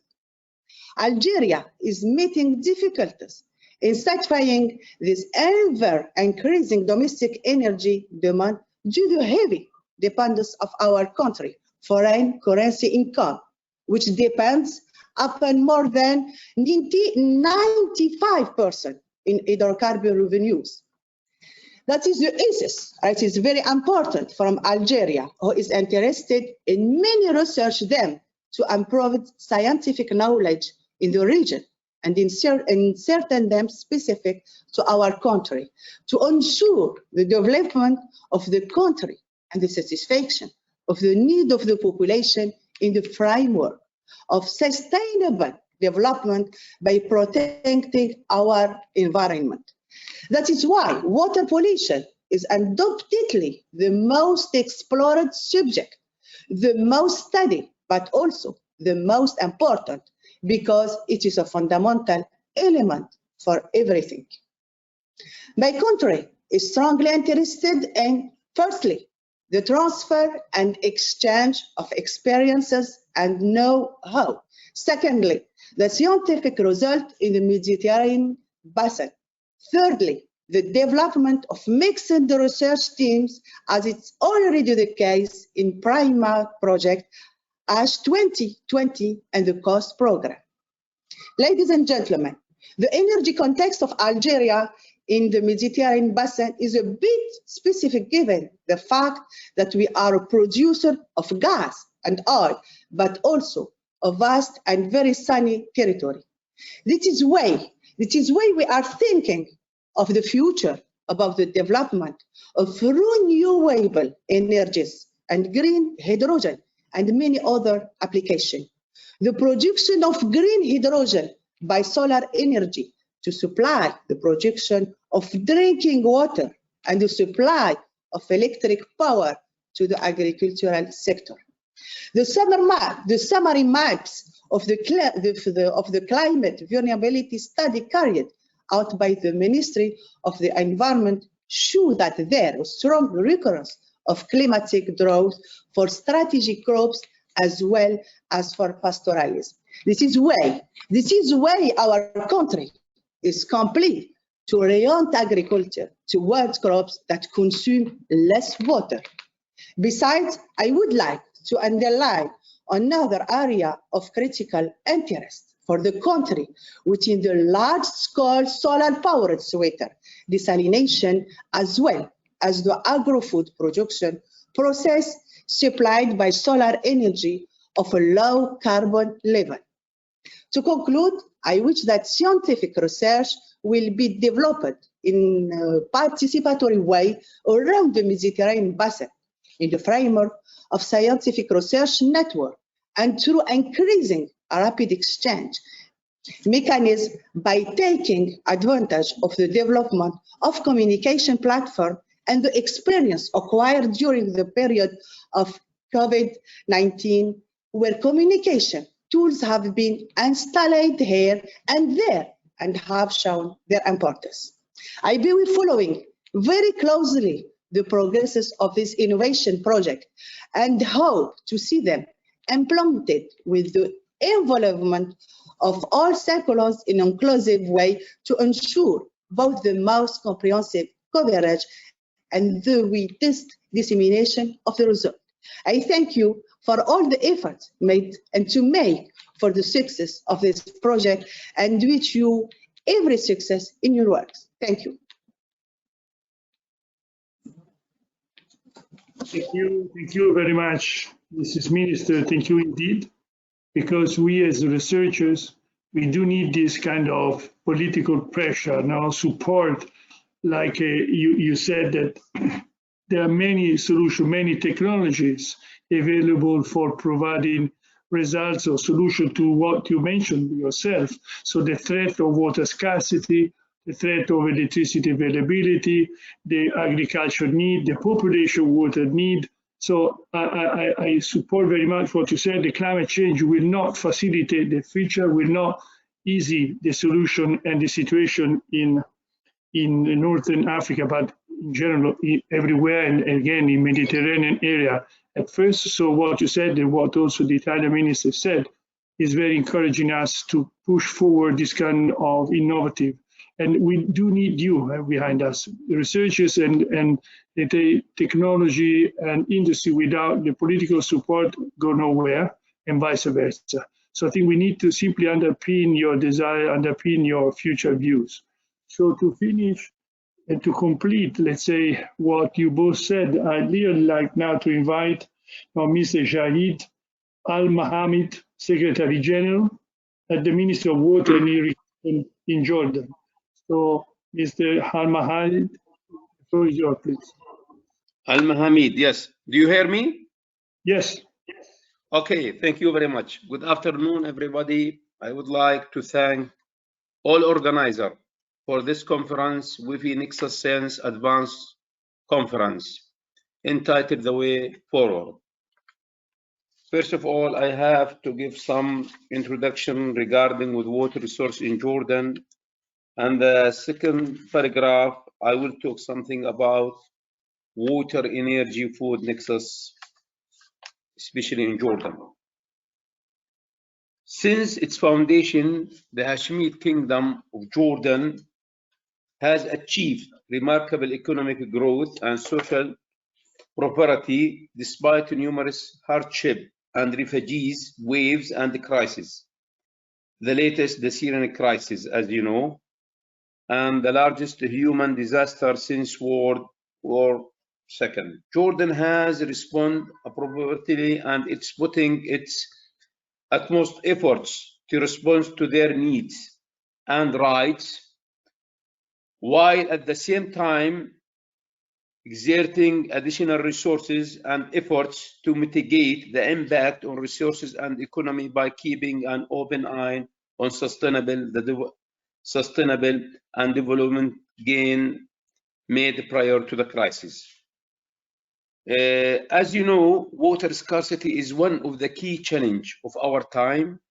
To put it simply, we human beings and our ecosystem, the planet, cannot survive without water, as you know.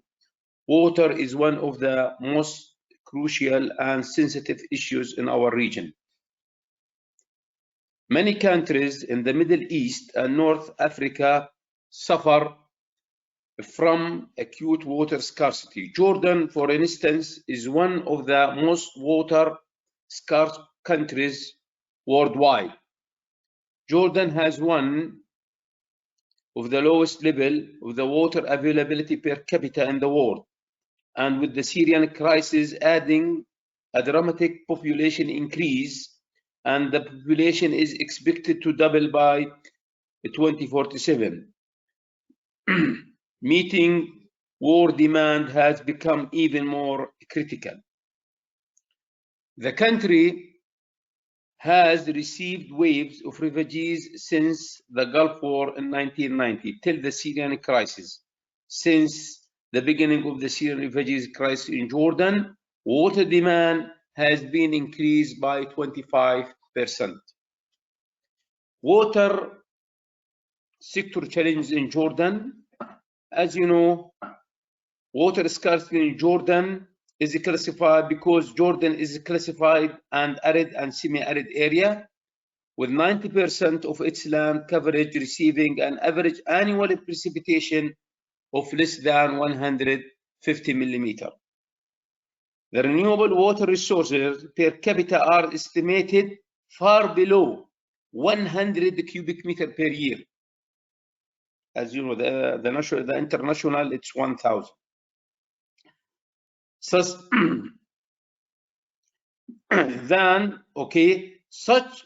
circumstances have driven a need for mainstreaming unconventional water resources such as seawater desalination from the Gulf of Aqaba and replacing freshwater quantity with high quality reclaimed water. Regarding with high subsidization, water tariffs for domestic user are structured in block quantity and the lower bracket in highly subsidy for the benefit of underprivileged households. Also, operation cost with depleting aquifers and increased pumping over significant amount. Energy consumption have increased by 37%, electricity tariffs by 280%, and electricity bills by 355% over the past decades. A global water, food, energy resources scarcity has a direct bearing in Jordan's socio-economic future. From water perspective, food and energy system are users of the resource. From a food perspective, energy and water are inputs. And from an energy perspective, water and bioresources, example biomass in the form of energy crops, are generally an input or resource equipment, and food is generally the output. Food and water supply and wastewater treatment require significant amount of energy. This is the interlinkage between three sectors. Jordan faces a complex set of challenges related to water allocation efficiency to increase. This will reflect to increase the economic and the social returns per drop, utility efficiency to reduce leakage and wasting valuable water and energy scarce resources, use of alternative energy sources to reduce footprint of water production and distribution, and finally to increase energy efficiency in operating water facility and systems. As water, food, energy nexus has been adopted by the Ministerium Sustainability Discourse within the SDG, MWI, Ministry of Water and Irrigation, will build in coordination with other stakeholders a better understanding of the interdependence of water, food, energy, and climate resources or policy system. Then our policy systems will catalyze an informed and transparent framework around determining trade-offs and synergy that meet demand include of the poor without compromising sustainability. Water security in Jordan remains central to the concept of the nexus because food and energy security cannot be achieved without it. Climate change amplifies the significance and interdependence of this dynamic relationship, but is not seen within the nexus discourse as the primary driver for change. Our Nexus approach will give greater emphasis to decentralized and coordinated decision making as the source of solutions, as well as the source of understanding the challenge faced. Finally, our approach will also stress the business imperative and the need to prepare for the investment scenarios in the future.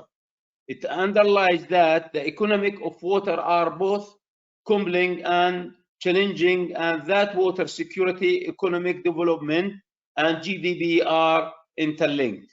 We will partner with the manufacturers and the producer of water pumping stations and facility to introduce energy efficiency programs at all viable facility. Ministry of Water and Irrigation will put efforts to create incentives for agricultural water use which support food security policy objectives, develop incentives mechanisms for the use of the renewable energy and energy efficiency in the water sector, conduct proper assessment of and utilization of the potential of generation hydropower at many locations where water drops in elevation, particularly in the flow from the highlands toward the Jordan Valley, and use wastewater biosolid from a treatment plant to produce renewable energy and improve the environmental conditions. Last but not least, the water sector in Jordan will engage in the global and regional debate and configure the water food energy nexus concept in its national discourse and as a strategic option for management of the multi-spectral approach as a part of its development agenda. Thank you very much for your listening.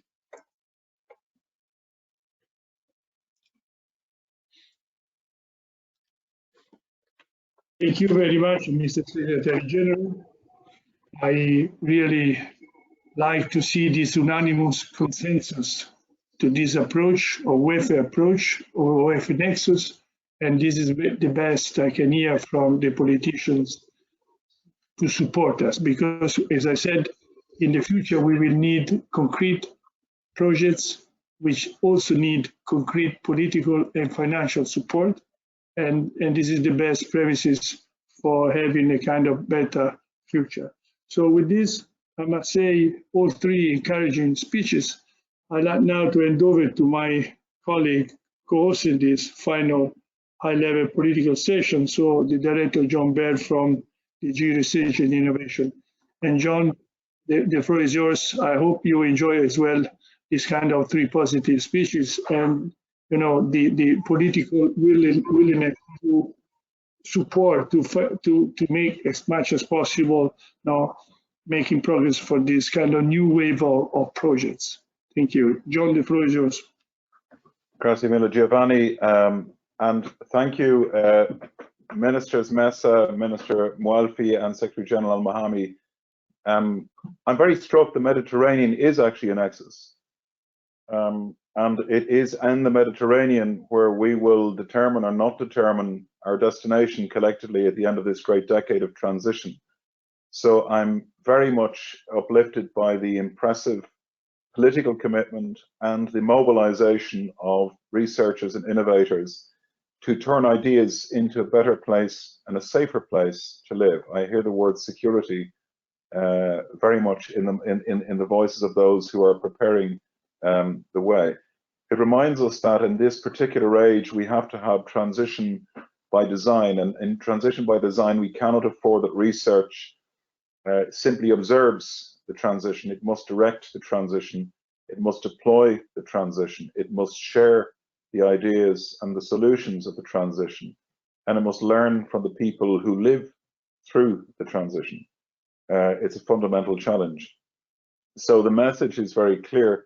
The next Mediterranean, which is what we're talking about, a Mediterranean that is sustainable, living within boundaries and natural resources in what is already a changed climate, and a series of different pressures on different systems. We heard Minister Mwelfi talking about the opportunities, well, that are there in terms of the links between energy and water, and the challenges in places like Jordan of maintaining what has been a very successful model in very different circumstances. This has got to be at the heart of what researchers and innovators are doing, and we need to move from simply having research and innovation programs to having a research and innovation community around the Mediterranean.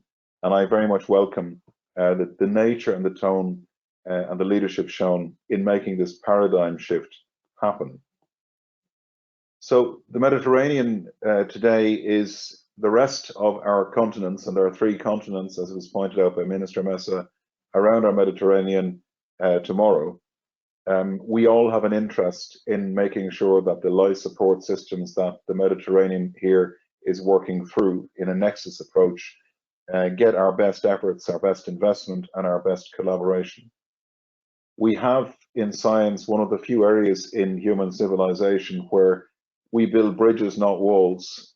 We work between and across disciplines and civilizations and silos.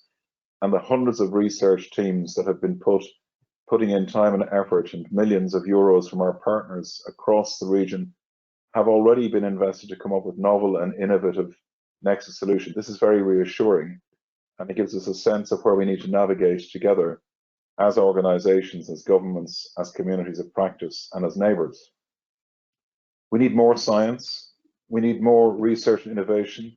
We need it where you need it, and we need it to fill the knowledge gaps, but mostly we need to demonstrate and put into practice what we already know. We're in a time where deployment and demonstration and replication and scalability will be critical to all of our futures. It's not just science, it's the appliance of science that comes into play at this point. Our breakout groups today, I think, have discussed in a very insightful way that we plan to establish a community of practice. This means to create a bridge between science on the one hand and policymakers and practitioners on the other. And I'm sure our ministers and Secretary General know just how difficult that actually is. I'm not sure if we all speak the same language sometimes. So this community of practice is critical to walking this transition path together. This community will help to demonstrate different aspects of the Nexus approach and explore options regarding knowledge sharing and implementation. It will make innovative solutions, know-how, and best practices available to our whole society. Access will be a critical part of a just and fair transition. And whether we're talking about around the Mediterranean or in the European Union, there will be no successful transition if it is not just and fair. So access to these solutions and know-how and best practices will be critical.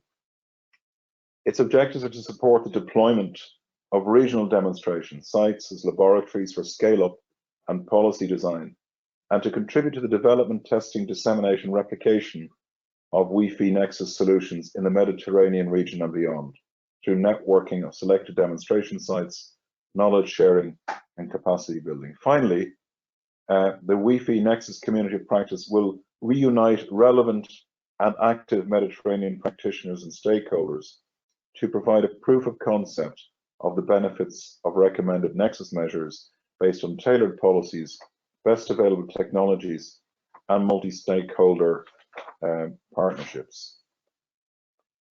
We're lucky that we've already have a successful research and innovation actor in the region to take the lead in creating this community of practice. Prima, our partnership for research and innovation in the Mediterranean, is ready and willing to lend its experience in the region and its expertise in WEFE Nexus issues to lead the process of establishing and coordinating this community. I'd like to thank my colleagues in Prima for taking this first step towards this new endeavour, and you can count on us, as Minister Messa said earlier on, to strongly support your development in the future. We have a big transition ahead to do together. As my colleague earlier on mentioned, this afternoon we have launched a series of European Green Deal Horizon missions on a variety of issues that are interlinked in this Nexus work of yours, on the restoration of the soil, on developing 100 climate neutral cities, on preparing 150 climate resilient regions, dealing with all of these nexus issues that you've talked about, and very importantly, the water system, to restoring our ocean and water system by 2030. And just for your information, the last mission I've mentioned, people call it the Starfish mission, will be addressing in particular a big lighthouse in the Mediterranean, where we'll work together with our partners to look at the issues of restoring the oceans and waters, the whole hydrosphere in the Mediterranean, working within this community that we've seen today. So, Ministers, Your Excellencies, distinguished guests, ladies and gentlemen, it's been an honour and a pleasure to learn from you today, to hear your thoughts on the multitude of opportunities that the water, energy, food ecosystem offers. We know that the next Mediterranean will be developed by Nexus thinking. And thank you, Giovanni, and your colleagues in the JRC for a great job today.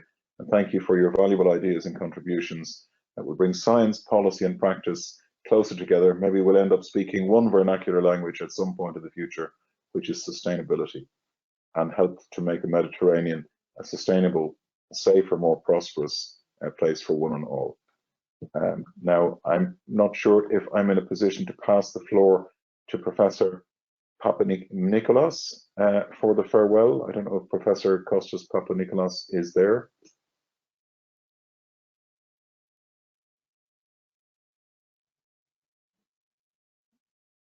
Yes.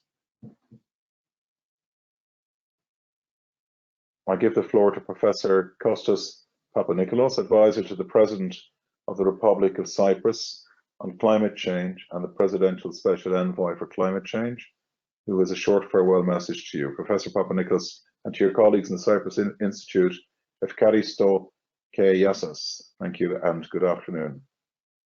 Well, Excellencies, Honorable Ministers, distinguished panelists, dear organizers, the situation, as you have discussed, as all we all know, it's very difficult for our region, the Mediterranean. The old prognosis is that climate will hit us hard and the effects will be harsh. We're already experiencing the beginning. It's not about to happen, has begun happening. So even though the last 2 years, the COVID crisis has overshadowed the ticking bomb of climate change, things have not been stagnant.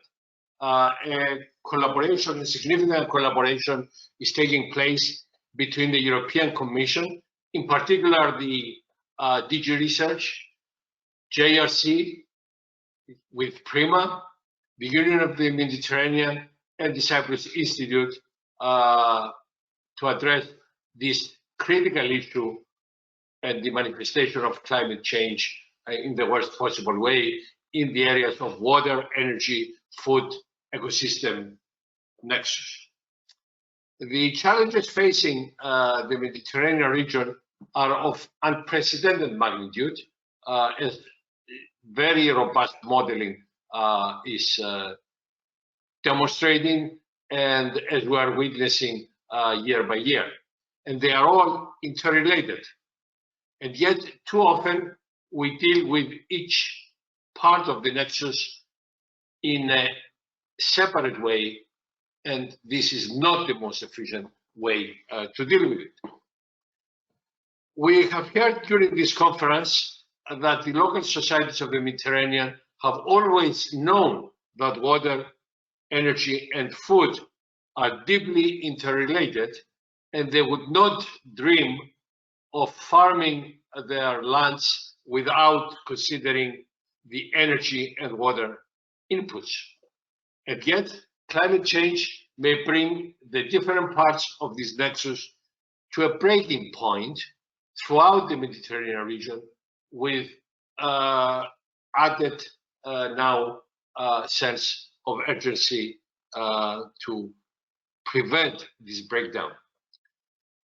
Even those who are able to grasp the importance of dealing with this nexus, too often in the Mediterranean area, these efforts are hindered by the challenge of operating across national boundaries, of seeing the Mediterranean as our common natural heritage, which it is, to be preserved through common action in order to ensure our very survival upon its shores. On these shores, so many civilizations were born. Let us then build another one, a modern one, this time based on the principle of sustainable development. I submit that this is no longer a noble goal, it is a necessity.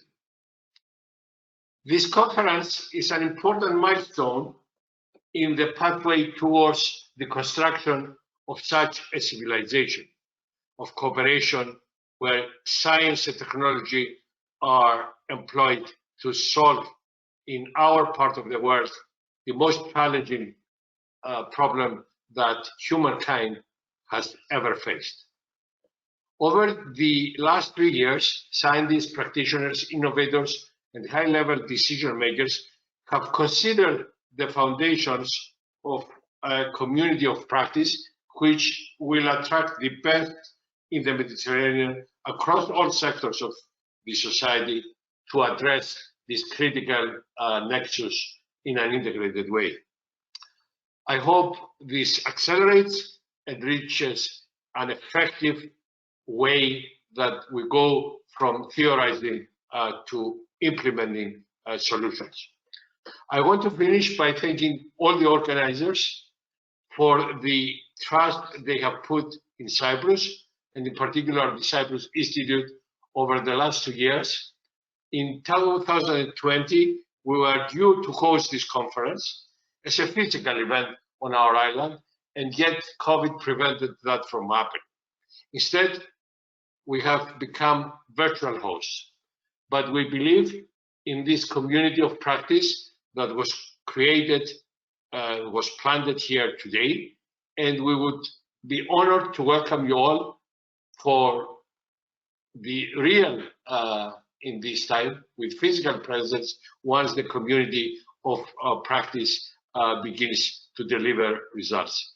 I would like to thank in particular from our institute and from the Cyprus community, in particular Nicky Jarot, who spent tremendous effort in bringing this to this success in cooperation, of course, with the organizers throughout the world. I would like to thank you all, and I would like to consider you comrades in this battle that we have to win. Thank you very much.